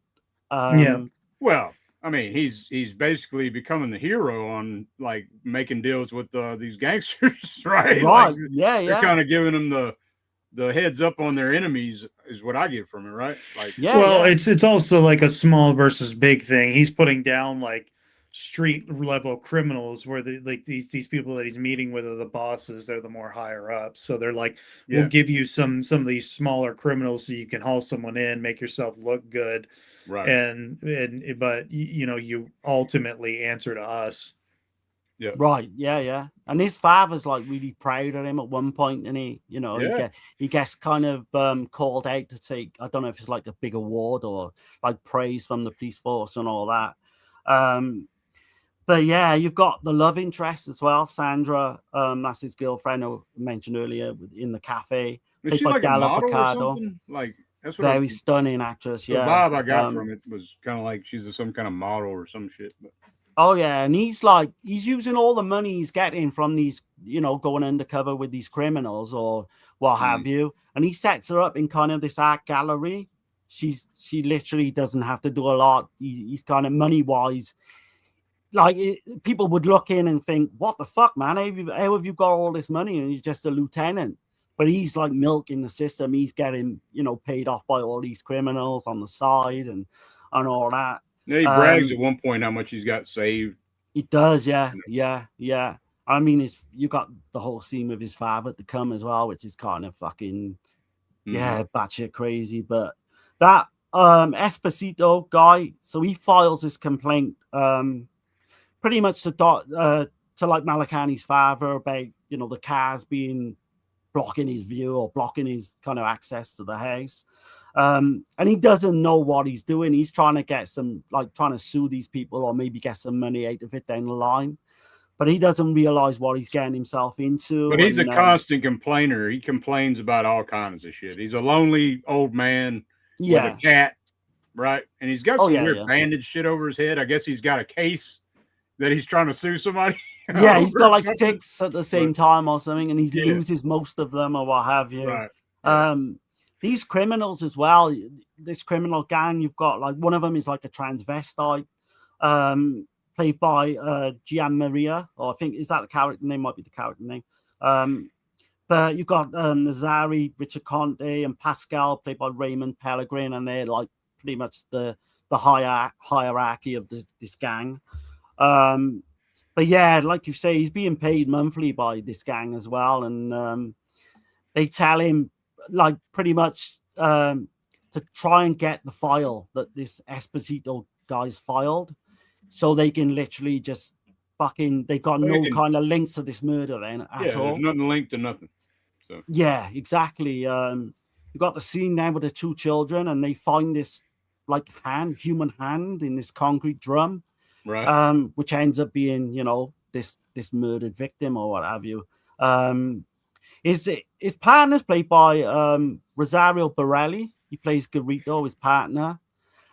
And there's a big twist towards the end as well. Oh, it's a big twist. Holy shit. Yeah. I don't want to say what it is. No. That, but yeah. But they pull you off as well, that twist, because at one point that guy ends up crying when his father his father dies. But and it kind of puts him in a false sense. And that scene where his father gets killed, like the scene, let's talk, is that Esposito, the guy that was complaining, right? Yeah. That scene right there when they come in with the plastic bags and shit. Oh, and shit. And then that one guy's looking at the cat, like, you're like, what the hell? And then like they put a bag over that guy's head. And then they put the cat in a plastic bag. It's like, what the hell? They do that for real as well. You can see that's actually real. I know they probably didn't kill the cat, don't get me wrong, but no. It's still, you can tell. So like Malakani visits his father to try and get the report. And that guy is like a Neapolitan as well. He's from Naples, I think. And there's kind of a big divide in it with Milan and Naples that goes on. But he's told he can't take the report home. But he said his father does actually like say, "Oh, look." At one point, he said, "I'll bury it in a drawer." So at the end of the day, you know, you're going to be fine or what have you. And he guesses as well that his son's like pretty much, you know, into all this wrongdoing. After that scene is one of yeah. my favorite scenes in any Eurocrime movie. I'm not kidding. Like the acting between the two of them is really something, I think.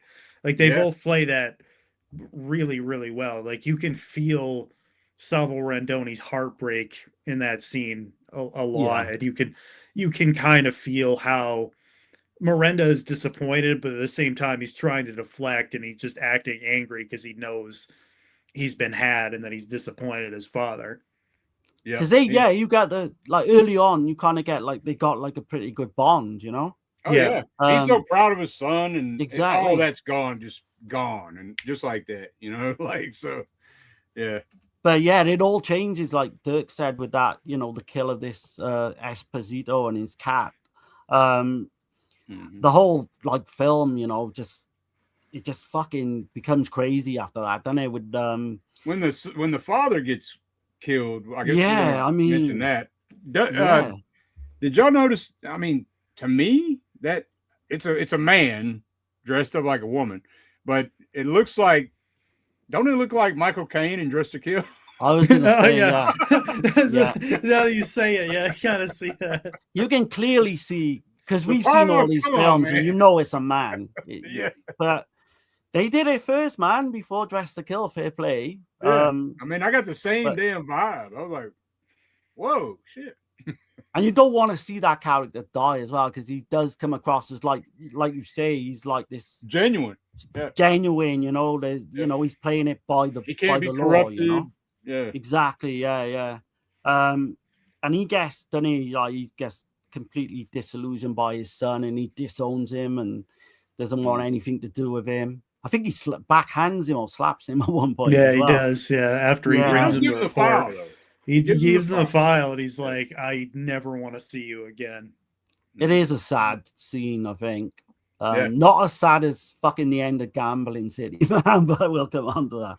Yeah, I can't wait to talk about that one as well. But the thing with this, though, so this countess shows up, doesn't she? And she's like, she got a missing son from Switzerland as well, which kind of seems, could that be the guy that they murdered? Which it ends up being that as well. But Pascal, he still wants this report. He wants literally to have this report in his hand. Like, you know, he's not taking his word for it being buried in the system or what have you.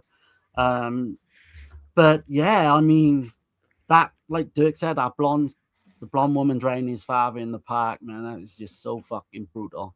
Like putting his head under the water and what have you. Yeah, it's fucking great.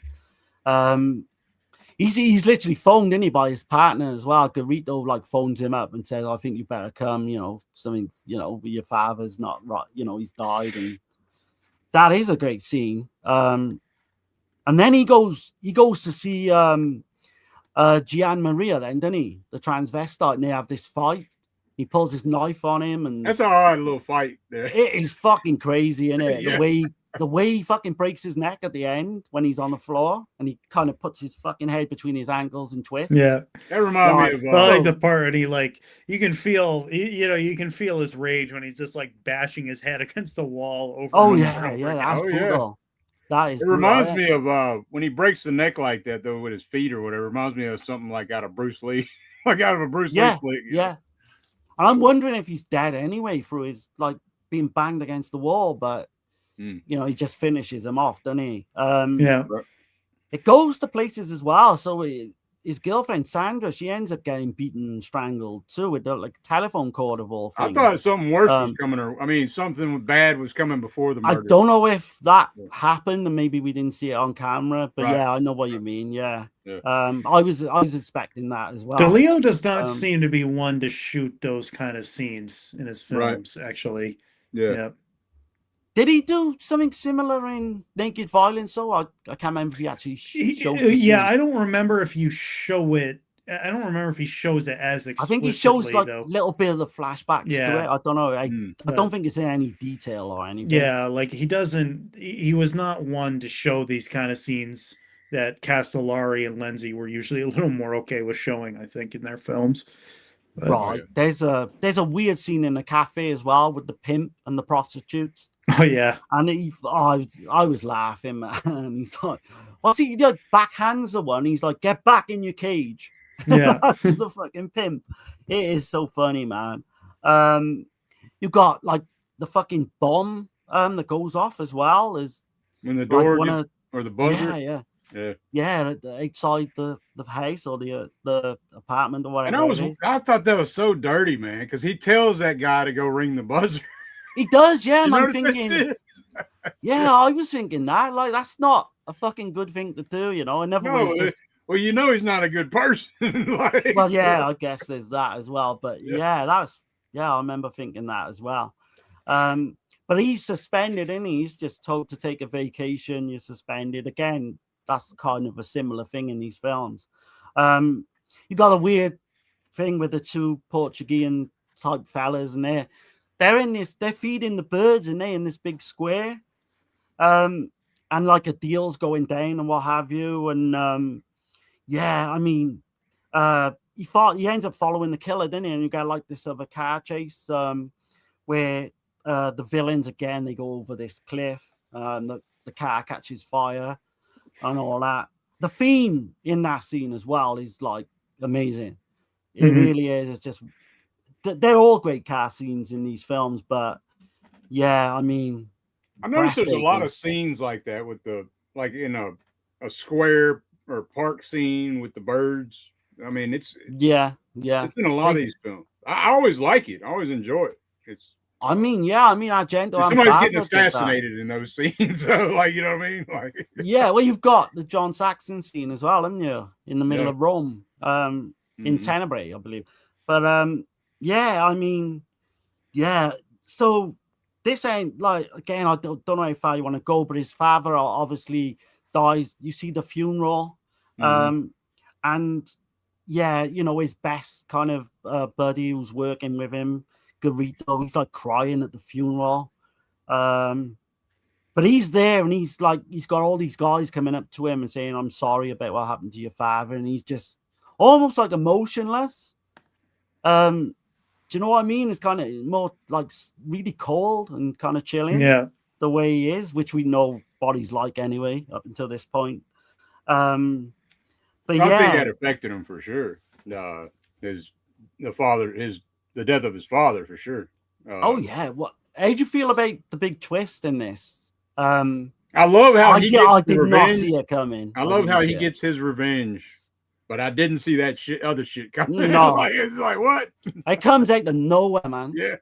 I definitely think they didn't want him to have a happy ending with everything he had done. I mean, I don't really think you feel bad for him throughout this film, but you feel bad for the people who get killed along the way because of his actions.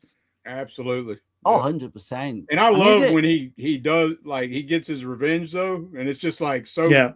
Like, holy shit! I did not see that shit, man.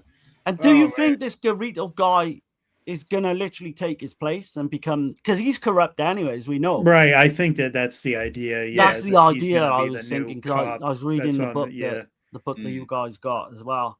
No, I did not see that ending. Right. It's great. Because you always think the hero, even though he's like an anti-hero in this, but you always think they're gonna survive and they're gonna, do you know what I mean? It's gonna end on a good. That doesn't always happen in these Eurocrime films, though. Some of them have pretty dark endings. Like, shit. Yeah. Oh yeah. Oh well, yeah. It wasn't gonna end well. We knew that.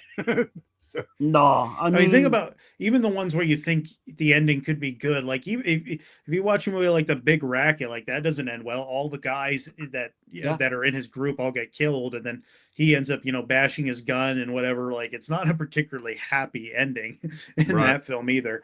Oh right. Can you imagine going to see one of these films at the time in Italy as well, with all that shit going on for real around you? Literally fucking train probably make you want to take up arms and start killing criminals. Yeah. The thing is, you wouldn't want to sit down and watch a fucking film portraying all that shit to you, I would imagine, but unless this is like a safe way of watching all that shit going on without it affecting you. But it's definitely like, I know probably people couldn't speak out about it too much, so this was a way through the films they could. Yeah, definitely there's a little bit of that. The original title to this is El Poliziotto e Macchio, which is The Cop is Rotten or The Cop is Corrupt, which is kind of like perfect, I think, for this film. Yeah. He did, like you said, he did draw inspiration elements of the novel Road Cop by William P. McGivern. If you think about the title, it kind of spoils the film. But early on anyway. I mean, you're not going to pick up on that shit until after you see it, though. Like, yeah. I think you get to know what's going on pretty early-ish anyway, I would say. Right. But that Road Cop was actually 1954, and they did do a film in Hollywood with Robert Taylor. But obviously it's a toned down, it wouldn't have any of this type of violence back in the 50s. This premiered in Italy on March 22nd, 1974.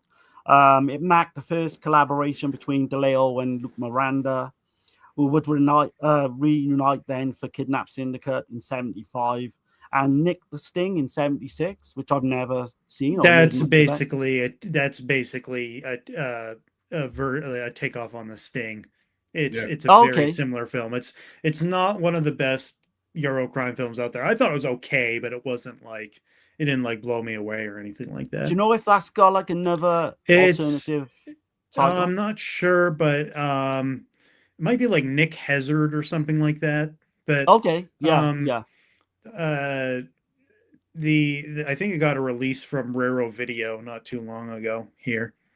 Okay, so I'm gonna at one point I'm gonna go through that whole book and watch every single one. Because what I'm gonna start, I know we're still talking about the film, but what I'm gonna start doing now is I'm gonna channel all my energy into like a certain director, like Sergio Martino, watch every single film he's done, everything. And then different actors as well. I'm just gonna go through every single film and kind of treat it as like a project. Nice. And do it like that. But yeah, this was primarily shot on location in Milan as well. The extended opening car chase was choreographed by Remy Julian. Makes sense. Coordinator. Yeah, he was one of the best in the. I think he did the James Bond films as well. Yeah, he did. In that, which was interesting to find out. But yeah, I don't know. Again, have you guys got anything you wanna bring up or say? No, I mean I'm pretty good with it. It didn't do as well, did it, domestically? I noticed it. No, yeah, it was like it almost did half as much money. It was like maybe 675 or 60%. No, you're right. You spot on half. Yeah. Maybe people didn't like the fact that Merenda was playing that kind of a role. I don't know. Yeah, maybe. At the time, I guess I'm just guessing. I don't know, but I will catch the chat right quick. Yeah, you go for it, man. Let's see. Justin Marino saying Caliber 9 is top notch. Yeah. It's my favorite DeLeo film. Absolutely. It's my favorite. I hear that a lot, man. I hear that a lot. Favorite Policio Tesco for me. But this film is great as well. Hell yeah. Is Ian on YouTube? Yeah, so I don't know if I have my own. I might have I probably do have my own account somewhere, but I haven't uploaded anything. But if you go to Greg Amortis's channel, that's where we post our show. So every 2 weeks on Friday is when we post that. So every Black Glove Mystery show is on his channel.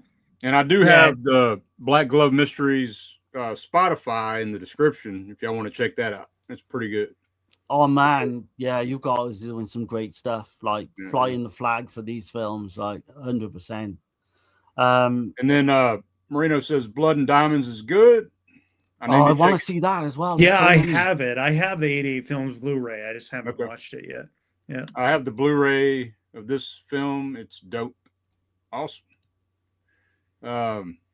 Let's see. The Deer Hunter. Good evening. Just read about the U.S. deployment of the Doomsday plane to the Middle East after rising tensions in regards to Iran and Trump vaporizing the supreme leader with the bunker buster. Oh, shit.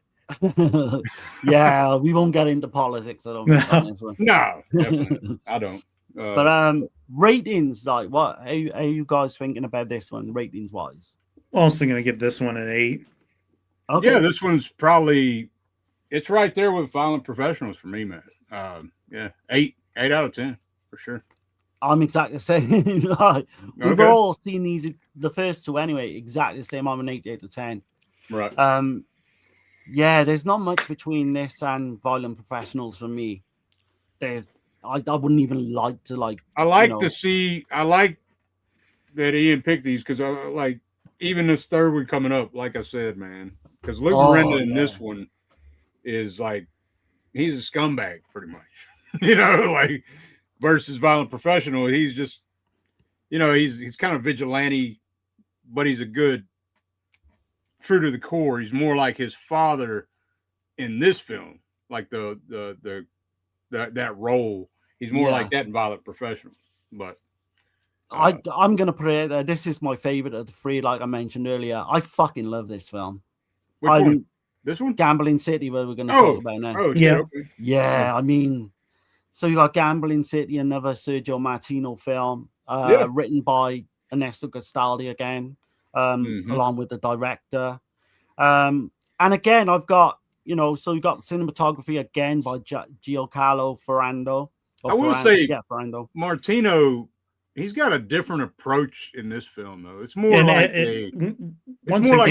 completely different, isn't it? It's got a different take on everything. Well, he adds romance to the mix. There's like this whole romantic love affair shit to it. In there. But I mean, I'm guessing was Love Story put out before this? You know the film Love Story, yeah? Oh, yeah, I don't know. With Robert Redford. I'm pretty sure. No, I don't. I'm not familiar with it actually. But yeah, I'm not either. It's got a similar type ending, and I am going to spoil this one. So I know that this one definitely 1970 was that one. Yeah, so I'm guessing that. Yeah, this is like a little riff off that. If I'm looking at the right one, it's Ryan O'Neal and Ally It is McGraw. Ryan O'Neal. Yeah. Well, so the Sting came out in '73, and it won 7 Oscars. Right, it was a big film. This one's definitely paying homage to the Sting, man. With Paul Newman's character, Henry Gondorf, in the Sting. He's a similar character. Well, right? It's also similar to the Hustler as well. Actually. It is, yeah, definitely. And it's a completely different take on the crime films, you know. We'll come on to like the storyline and all that, and just briefly go through. So you got the music by Luciano Michelini, the composer. American Rickshaw, silent action. So, you know, again, the suspicious death of a minor, a lot of kind of Latino films. One interesting one, which I like a lot, is The Girl from Cortina. And that's like a later giallo in 94. I've always liked that one. In terms of cast, so you've got Dale Haddon. She plays Maria Lucia. She was born and raised in Canada. She's got a very distinctive. I thought she was Italian when I first saw this, but she was born and raised in Montreal. She did The Cousin in 1974, and apparently she was almost like a superstar in Italy at the time just because of that film. I think that's if I'm remembering rightly, is that a Pupi Avati film? Or Aldo Lado was one of them. Which one? The Cousin. Aldo Lado. Okay. Yeah, it is Aldo Lado. Yeah. I downloaded that literally after I watched this film. Say on Luciano Michelini though, like Curb Your Enthusiasm from HBO. He did, yeah. Apparently, Frolic was like a big deal, and I know Snoop Dogg fucking sampled that shit. Yeah, too. Yeah. So, it's probably like his claim to fame, if you're being honest. Like as far as internationally known. Oh yeah, I mean, yeah. Apart from those Latino films, he didn't really do it. He was a teacher as well, like that composer. Okay. Classically trained in orchestra, very good pianist. I mean, it's pretty crazy. He did do did a lot of stuff with Martino. Sorry. Yeah, no, you're good. He did do the Edwidge Finesse film, Anna, The Pleasure, The Torment, which I want to see. There's so many of these films I want to see. Right. But yeah, she's kind of striking, that Dale Haddon. I really like the look of her. You've got Corrado Pani. He plays Corrado, or Corrado. He's in Watch Me When I Kill. Lips of playing a much more heroic character than he does here. I like that film a lot, man. It's a good one, yeah. Interrobang, which I've viewed a lot of as well, like a giallo from '69. Interrobang? Interrobang, yeah. I always pronounce that wrong. I still haven't seen that one, but I've seen it a lot. I've seen that title a lot. This has got one of my favorite actors of all time, like Enrico Maria Solano. Even though he's not great, is he, in this? He hasn't got that much to do. And you can kind of see where they tried to make him look older as well, because he's in Night Train Murders, which I think was like the same year. And obviously he doesn't look as old in Night Train Murders. But he plays the president. He's in Calling All Police Cars, which I think is another underrated giallo we've covered. Savage Free, fucking amazing. The Great Kidnapping, which I want to see as well. That's supposed to be another crime film. But his big one is The Bird with the Crystal Plumage. And he's fucking amazing in No, the Case is Happily Resolved as well. I think did I remember you telling me you weren't the biggest fan of spaghetti westerns? I don't really like them. I've touched upon. I've watched a few. You might like. There's one with him that I really like that you might like if you tried it, called Banditos, where he plays this gunfighter who gets his hands broken and he has to kind of like ends up training like another young kid to become a gunfighter. That's Massimo Dallamano. Yeah. So that's one that I watched for Grayson, my 8-year-old. believe it or not, I can watch. He loves the spaghetti westerns. Like he wants to watch. Well, I don't. Oh I'm shit! not I wish surprised. I was like that, man. Those movies are made for like 12 to 15-year-old boys, basically. Is what they're really made for. Right. Yeah. I need with the westerns. I need that one film that's gonna fucking like. Oh, it's a great one. Bandito's and then that's a good one. Yeah. I can't remember who plays the villain in that because the villain in that's pretty nasty. Isn't Valentino Valentini? That's who it was. Oh, the guy from City of Living Dead. Maria Salerno, the one with the broken hands, right? Yeah. Okay. Yeah, that's he him. trained somebody else. Yeah, that's what I remember. Yeah. Oh, that's weird, isn't it? If you like, because of this film as well, with what happens to Luke Miranda's character with the hands. Well, and you know what's interesting is, we've seen that happen before. Obviously, I mean, we've seen that it was in Django. It happened in Django. It happened in The Great Silence, where the main character's hands get broken. But I almost wonder. It's possible Robert Rodriguez was inspired by those films as well. But I almost wonder if he was inspired particularly by this one for a certain storyline in Sin City: A Dame to Kill For, where the gambler has his hands get like broken and he has to come back to play him in the poker game at the end. Oh, that makes sense. Yeah. It was Joseph Gordon-Levitt's character, and Powers Booth was sort of the villain of the story. And I think kind of like The Color of Money as well. There's a few scenes I think kind of mirror image this one as well. Oh yeah. I mean, well, that was this. He must have. I would say also. What? I wouldn't put it past him. He's such a cinema connoisseur. It was funny. Joe Bob Briggs has told a story once how when he worked on Casino, basically he one day after they were done shooting, Scorsese said to him something like, "So, what's the best women in prison movie?" And Joe Bob Briggs was like, "Oh, this guy not only this guy likes all type of cinema. He's an expert on everything." Yeah, I mean, with the Scorsese thing as well, there's that scene with he's got like this the hand device, haven't he? Yeah, and that's Taxi Driver with the gun up the fucking sleeve. And that was after this. So. Oh yeah. I'm sure Scorsese's seen a lot of these films. They were in this one day in this club with like Brian De Palma, where they would go and watch all these fucking films in the early 70s. Yeah, I'm sure I've read up on that somewhere. And that's why I don't take it when De Palma says he's never watched the Giallo, which is bullshit. I don't believe that shit. Yeah. No, kill man. He's and why at this point in time? Why lie about that? It's not any lesser. They're not any lesser of the films than the ones he's made. He always credited Hitchcock, right? Yeah. That was his big. Yeah. But I mean, go figure, man. These films weren't that popular. I take it back in the day, and. Yeah. Even now, like, we're starting to get the word out a little bit. All the channels like ourselves and Ian's channel. But yeah, they're still pretty niche. Like, if you think about it, certainly these crime films, like Giallo's starting to get recognized a bit now because of all these releases coming out.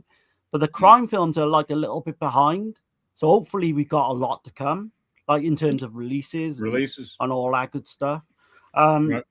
But yeah, we gotta go through this one. I absolutely love this one. So you've got this opening with like this Giallo jazzy type theme that doesn't match the film at all. It's a jazz funk orchestral. Yeah, it just doesn't go film that you would think when you first see it. He plays Luca Altieri, and he's driving at night and he's on like this bike, this scooter, and what have you. You got our weird scene early on as well where he gives this young boy like a toy gun in exchange for a rose before he goes into like this casino, this underground kind of casino. And he's not well dressed or nothing. He's just dressed like he just looks like the blue. It's kind of like the blue collar type, out of place. He's acting like he don't know shit about what he's doing. And he goes in there, doesn't he? He goes into this casino and he asks for like a drink of like milk and champagne.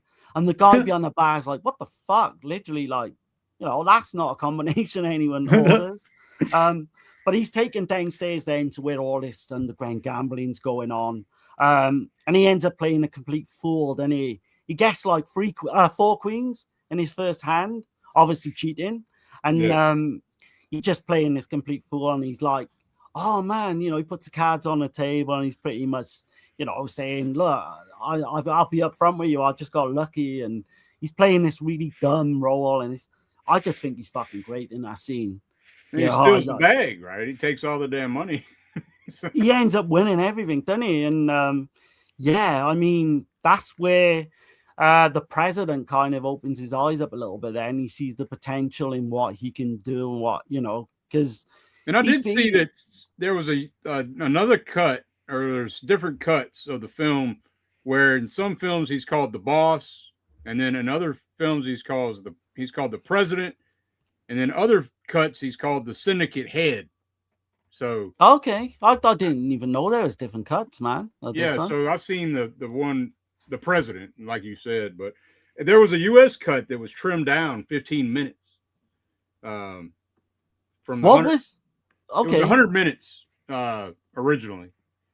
And it was that's the version I saw was about 100 minutes. Is that the version you guys seen as well? Yeah. Probably. So the trimmed down cut, what they do is, you know, there's a mid-film montage of the beach scenes and shit. So they take that, they cut out 15 minutes, and they put that at the end of the movie to make it a happy ending. Oh shit! Really? Oh god! That's bad. That's the U.S. cut. I think. I mean, you know, I get it, but at the same time, I'm like that film, the way it ends, just changed the whole. You know, it's depressing or whatever, but it's meant to end that way. You know. Right. Oh yeah. You just changed the whole film doing that shit. I would have been pissed if I'd have seen that version, to be honest. But Luca, like, so he's walked away with like, I think it's like 11 million in this check that he's got. Literally. But he's so stupid, even like arrogant to the point where he tells the security guard that he's a cheat. And then, you know, this security guard obviously puts him in this lift, and he's taken right down to the basement where you've got these two heavies. They rough him up, don't they? Yeah, they beat the living daylights out of him pretty much. But Enrico Maria Salerno plays the president. He realizes this guy's got talent, and he offers him a job. Come work for me. I think we can make, you know, mega money and what have you and all that. And then you see him next time you see him he's wearing these pinstripe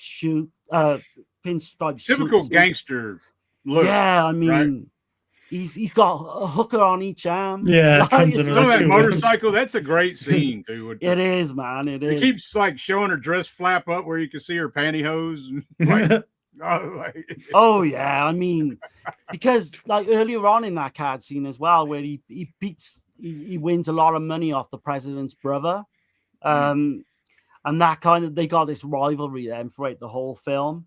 Also because he's hitting on it. He wants his old lady. But there's that as well. And she's stunning as well. Or his possession, and we should say his possession. Yeah.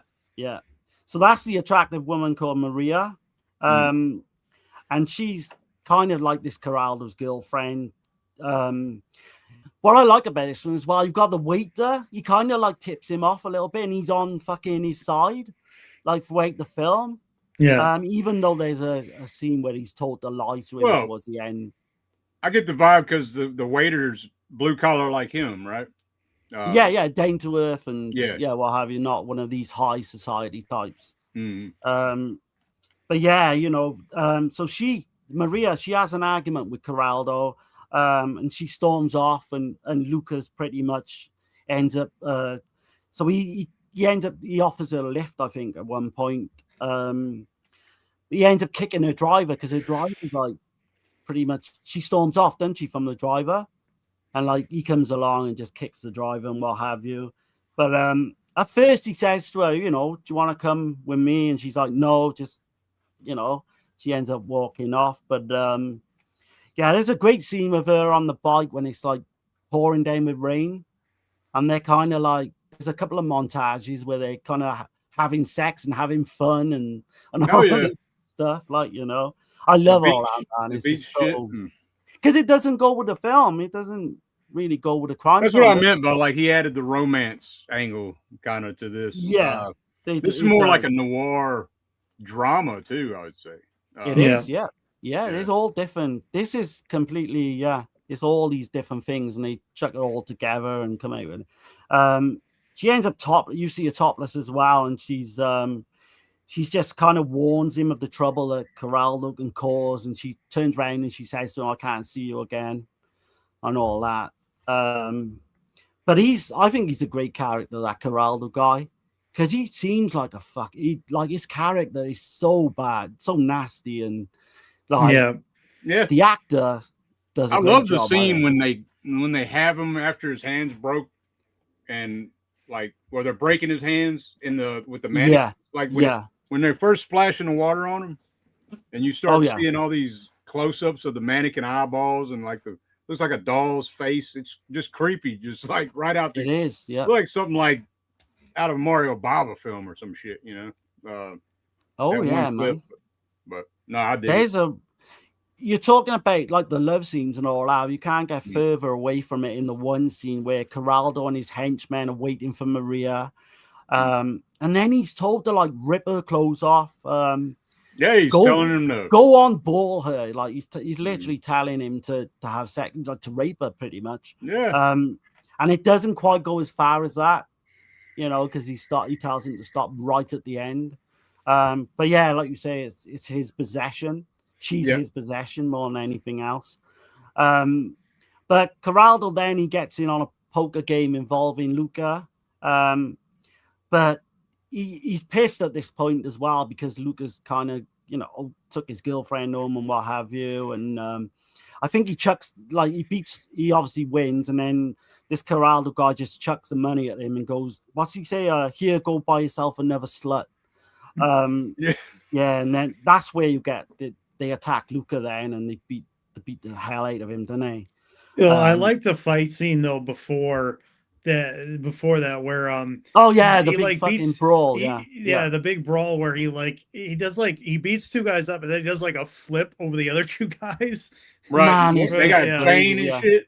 Yeah. That's a great scene. Yeah. I mean, yeah. So you've got, you know, at the end of the day, then this president, like he's in a wheelchair, and I think it's like stated in the story that it doesn't say why, but he become in this wheelchair when Geraldo was like 15, so really young. Mm-hmm. And he's like in charge of this big fucking crime kind of empire. Okay, his name in the wheelchairs, Enrico Maria Salerno, right? Yeah, the actor. Okay. Okay, I'm just making sure because I see him in so many damn films, man. Like, I just want to make sure his name. I got his name right. I mean, that's another like actor. I'm gonna go through all this stuff at one point. But he warns his son, like Geraldo. He says, because they've arranged this big poker game between each other, and he says to his son, "You're just not gonna win. You're not gonna beat Luca, pretty much." Yeah, that's why he got him, because he's seen the skill. Yeah. And I'm thinking, dude, when I saw this movie, I'm thinking, man, Scorsese, man, Casino, Rob De Niro. Okay, I don't think I've seen Casino for now. But I mean, I don't know how true of a story Casino is, like actual facts or whatever. But I did get the same. It's that same kind of dynamic, you know. Like The Godfather, maybe, and films like that. Well, Casino for sure. Because because De Niro's character can spot any kind of scam, and he's really good with the cards. And I mean, I don't know, it's similar thing, but anyway, I wouldn't be surprised if, you know, these type films influenced them as well. Yeah, I know Kill Baby Kill did. So anyway, another conversation. But the way they like beat the hell out of him, like you say, they break his hands. And I don't know what happens, but they kind of like imply that his hands are never going to be properly, fully functioning ever again. He maybe just have, I don't know how that works. Maybe just kind of. It's like they left the one hand okay. It's not as bad, right? I was confused by that a little bit, but yeah, I don't know. And then the one dude's talking about, I'll cut him off if you want and throw him in a block of concrete. Yeah, like, what the hell? And they just abandon his ass in like by the canal, don't they?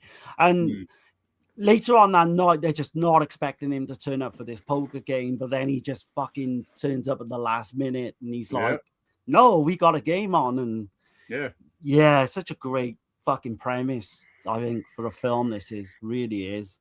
And Geraldo, and he's waiting for Luca to show up, and he's drinking the fucking J&B, so you've got the Giallo connection there as well. But he comes up with a great line, Luca. He says, I got lost in the sewer with some rats. Because he's all bloodied and all that. It's just such a great scene, man. But yeah, the president ends up like saving Luca in a way from being humiliated again, because they're about to beat the crap out of him once more. I always laugh at that scene with the waiter. The train's coming. Just said, like, to warn him and letting him know. Well, it's a little bit of humor in there, but the president, I think, at one point he literally wants Luca dead, doesn't he? In a way, because he just doesn't want him playing ever again. But he kind of doubles down on that in a way, and he tells Maria at one point, I'll give you the money that Geraldo owes him anyway, but you two kind of take off and go somewhere else. And then you get the whole thing in France and in Nice, which is good. A nice little change of scenery, and that's more like kind of tranquil type part of the film. Yeah, I really like that location. Yeah, I do. Yeah, I mean, and they're all loved up in there on the beach and what have you. And he does like a montage. I will give him. And he loses all the damn money, right? Yeah, which is true to life, really, because all gamblers do. Like. Yeah. Even successful gamblers, they always go one step too far, and that's why they end up losing, I thought that was really true to the point. Basically, because I'm like from a family of gamblers anyway. So, and I've done a bit of gambling in the past too. So all this seemed like authentic to me, the way it plays out as well. But yeah, they're pretty much, so they're in France, but he gets kind of dragged into the gambling again, and he ends up going to these casinos late at night when she's asleep, but she knows what he's doing pretty much. She comes back and catches him practicing one night or one day or what have you, and he's trying to get all the what he can get the feeling back in his hands, and he's doing that's another reason why he lost, I think, because he don't have the same skill set that he once had. Yeah, so that's why, because he got to play 21, haven't he? Rather than playing poker where he can manipulate it. With 21, you don't. Yeah, I think the dealer just does that, so he can't manipulate the game. Right. But yeah, I mean, it does go dark, doesn't it? This film, man, it takes you to places that I genuinely was kind of moved by the ending of this. So he gets kind of double-crossed in a way by the guy he wins all the money off at the start of the film. But he's kind of like, he thinks, is he in on this now with the president? Or is he genuinely wants to like back him and make a fucking killing in France and win a lot of money?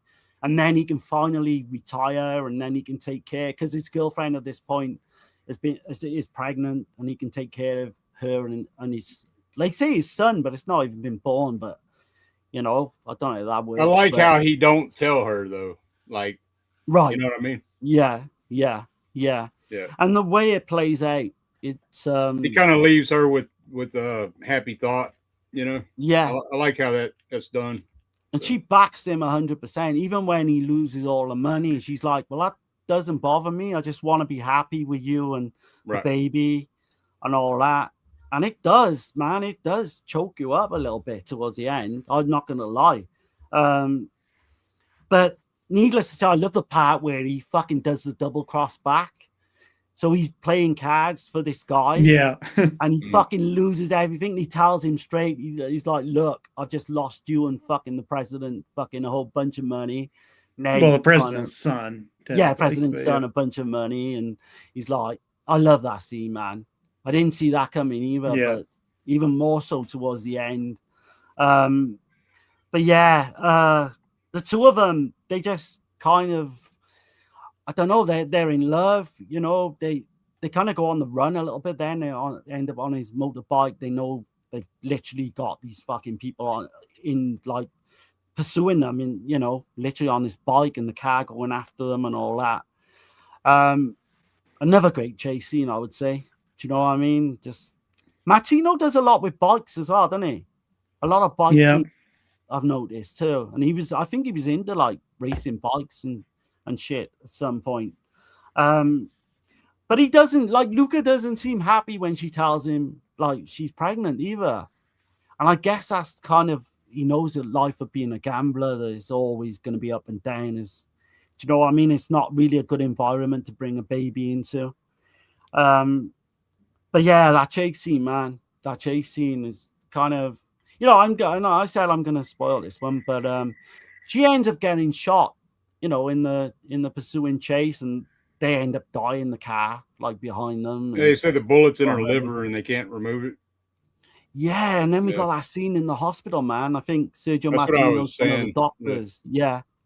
And they literally tell him that she's not going to survive. She's going to last a few hours at best. The baby was born prematurely and died. So it's just getting worse and fucking worse as it goes. And that's when he lets her know that, well, he tells her basically it's a beautiful boy and everything's okay. That's what he tells her. Yeah, that's the scene that gets me. Yeah, it kind of chokes you up a little bit. And she's like, she knows. Like, he's trying to put on a brave face saying, look, we got a bit of a future together with the baby. And she's like, no, I know I'm not going to get to see, she asked to see the baby, but she pretty much knows she's not going to get to see the baby. And she ends up dying there and then. And it's kind of a really sad scene towards the end, then right at the end, where he's on the beach, he's walking, he's lost fucking everything. He's literally lost everything. And he sees this young mother with a young boy, and they're like, again, they're just having fun on the beach. And that is just that final shot when he walks off into the sunset and he's just lost fucking everything. Yeah, Merenda shows some really good acting range. It is fantastic. Yeah, I did not see that coming, man. You kind of guess when you see like a pregnant woman in some of these films, what, sometimes. But I was just going with it. I just thought, I don't know, maybe they're gonna, he's gonna quit gambling, they're gonna live happily ever after and all that. But no, not to be, man. And I love the fact that they did that in this film. I really do. It's like no other film I've seen. But it must have been that love story thing in 1970. It must have, because I think he said something along the lines when he was doing an interview that he included that because they all expect like a happy ending. They always expect a happy ending. Not so much the US cut, you films, get that. So yeah, check that out if that's what you want to see. Oh shit! I mean, if you're into bleak fucking endings and all that, but I mean the cut. I'm kind of curious to see the US cut just to see what it is, to see how it plays out. Yeah. But I'm glad I've seen this version first, even if I do get to see that. But there was a time where this was like when I hadn't seen that many of these. It still is up there, but it was like my favorite Eurocrime film for a short amount of time, I think. Yeah. Okay. I'm with you, man. This is it's not quite Almost Human. I always say that in these streams, but it's up there for me. It's Almost Human is my number one favorite. It is, yeah. Film. But Gambling City, thinking now, it's definitely in my top 5. Like crime. I'm not as big on this one. I didn't think you would be though. I just didn't think you would. It's not a bad film. I mean, I still give it a 7 out of 10 for sure. Okay. Yeah. This is like 8-3. This is. I think the romance angle. I knew that's why you wouldn't like, to be honest. I knew. Yeah. I don't know. Whereas I don't mind that type thing. Yeah. This is like an 8.5 for me. Maybe could go to a 9. What about yourself, Ian? It's a 9 for me. Yeah. I'm looking to go that route, to be honest. I think it's going to end up a 9 at least. It's by no means a bad film. It's just I really think Martino is trying to play off I know I mentioned it before, the Sting 1973. It won 7 Oscars. So like that's what I kind of think he was trying to go for, but I don't know. It didn't do that well. It did 777 million lira. It's also known as the Cheaters. I think Cheaters. Maybe in the UK. I was reading. But no, I mean, Gastaldi's script, he literally wrote most of it, but I think Martino contributed a little bit, but not too much. That's the US cut, the Cheaters. Oh, that's okay. Yeah. Okay, I'm gonna try and dig that one out if I can find it. But no, I mean, just the whole Milan backdrop, the Nice backdrop in France, gives it a different feel, doesn't it? The whole storyline and what have you. Yeah. I mean, this is going to be on my list to watch a lot, definitely. So it's so I was looking and it said Ernesto Gastaldi and Martino wrote it like Hollywood sleaze epics, like the Carpetbaggers and the Sting. So there you go. It's like they mix those two together, kind of like was the idea. But I mean, Gastaldi as well. He did actually. He wrote the character, the president, for Enrico Maria Solano as well. That was, he knew that he would play the part because it was written for him. Okay, he wrote it for him. Yeah. I don't know if you guys got anything else you want to mention. I think Ian said about the Franco Nero torture as well in Django, is it? Yeah, that's kind of it's reminiscent of that. Yeah, I hate to keep going back to the score, but like Luciano Michelini, did y'all mention that he did American Rickshaw? I think we touched upon it. Yeah, okay. Early on, and he also did. He sang.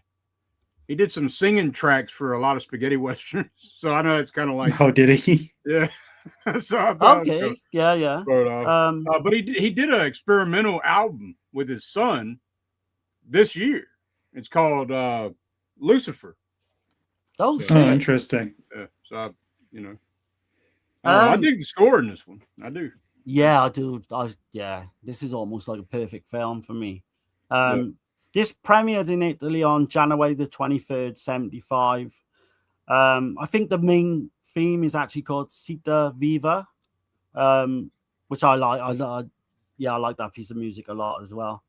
But Luke Miranda's third collab with Martino as well. I would say people definitely try and get this one. If you can't get it through the out-of-print DVD, then go with the rarest. It's on there. I wonder if it's on Tubi though. It might be. It might be. Yeah, but 100%. This was a lot of fun, man. These three films. You gotta do this again. Yeah, man. Great. You gotta do this semi-regularly. Great recommendations, and I'm a fan of Merenda. I hadn't seen many of his films, so definitely want to check out some more. No, he smashes it in all three, doesn't he? Yeah, he does. It's kind of surprised me as well. Like his range. I didn't think he had that in him, to be honest. But yeah. This has been fun, man. This has been a great for sure, yeah. Hell yeah. Anytime, man. You're welcome anytime. Anytime you see us. We always say it because sometimes me and Dirk will put out the thumbnail early on in the week. If you ever see us doing something and you want to jump on, towards it, just shoot us a message, man. You're welcome. Okay, yeah. But we'll plan something anyway for a couple of months' time. Also, if you want to bring Greg on with you, Oh yeah, cool. All right, yeah. If you can have a word with Greg for us, and if you want to come on with Greg, is fine as well. All right, and do that. Yeah. See if we can get him on the next crime one or what have you. Okay. I don't know if there's any more comments. Is that look in? Let's see. We got Chris in here. What's going on? Hey, what's up, man? We got Fat Pig the Conqueror says he shows up as himself in an episode of Curb Your Enthusiasm. Interesting. I think he's talking about that. The composer. The composer, yeah. And then Chris says, for the apocalypse from Fulci, you would like Darren.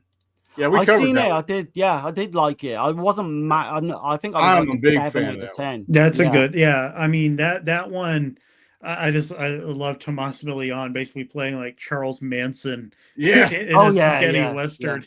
Yeah. It's like a trippy character, right? And Lynn Frederick was really good in it. Michael J. Pollard was good in it as well. Yeah, I do like that one. I'm glad that Arrow Video put out a Blu-ray of it on one of those sets. Testy was in that as well, wasn't he? Fabio Testi, I think. Yeah, Fabio Testi's a star of it, and he's good in it.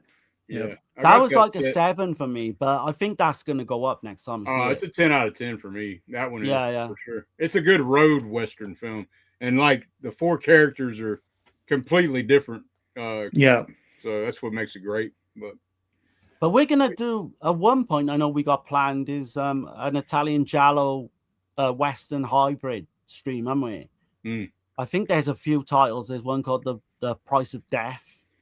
Right. Pistol for Ringo might be one as well. I'm not sure if that's Kill the Poker Player is definitely definitely a more well-known one. Yeah.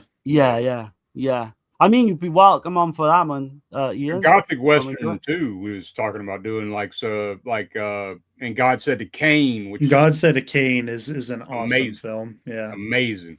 Yes. Yeah. Okay, I'll have to do I'll say it on you now. I will do a Western stream, I think, then, like an Italian Western stream, right? If you want, and we'll plan something out. Because I want to be. That's one genre I want to like. Yeah. So I just haven't seen enough of them really. Anything you got coming up, Ian?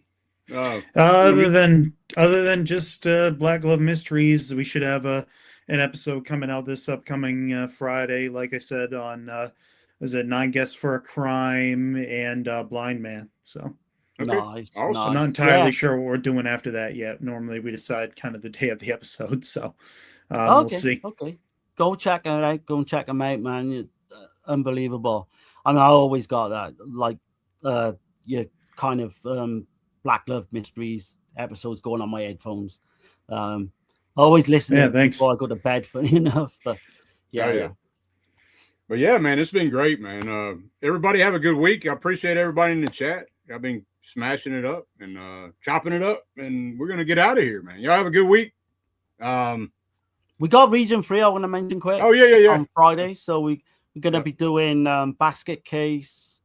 We've got to think now. There's the crime noir films. So we got some good stuff. Is it Fire? Not Fire in the Sky. There's a film like that we're going to be covering as well. Right. But yeah, hopefully come back next week because we got 3 Giallo films next week as well. Have you got it on your board, Dirk? I think The Dead or Alive is one. Human Cobras is another. Eye of the Labyrinth is the other. So we're going to be doing that. Yeah.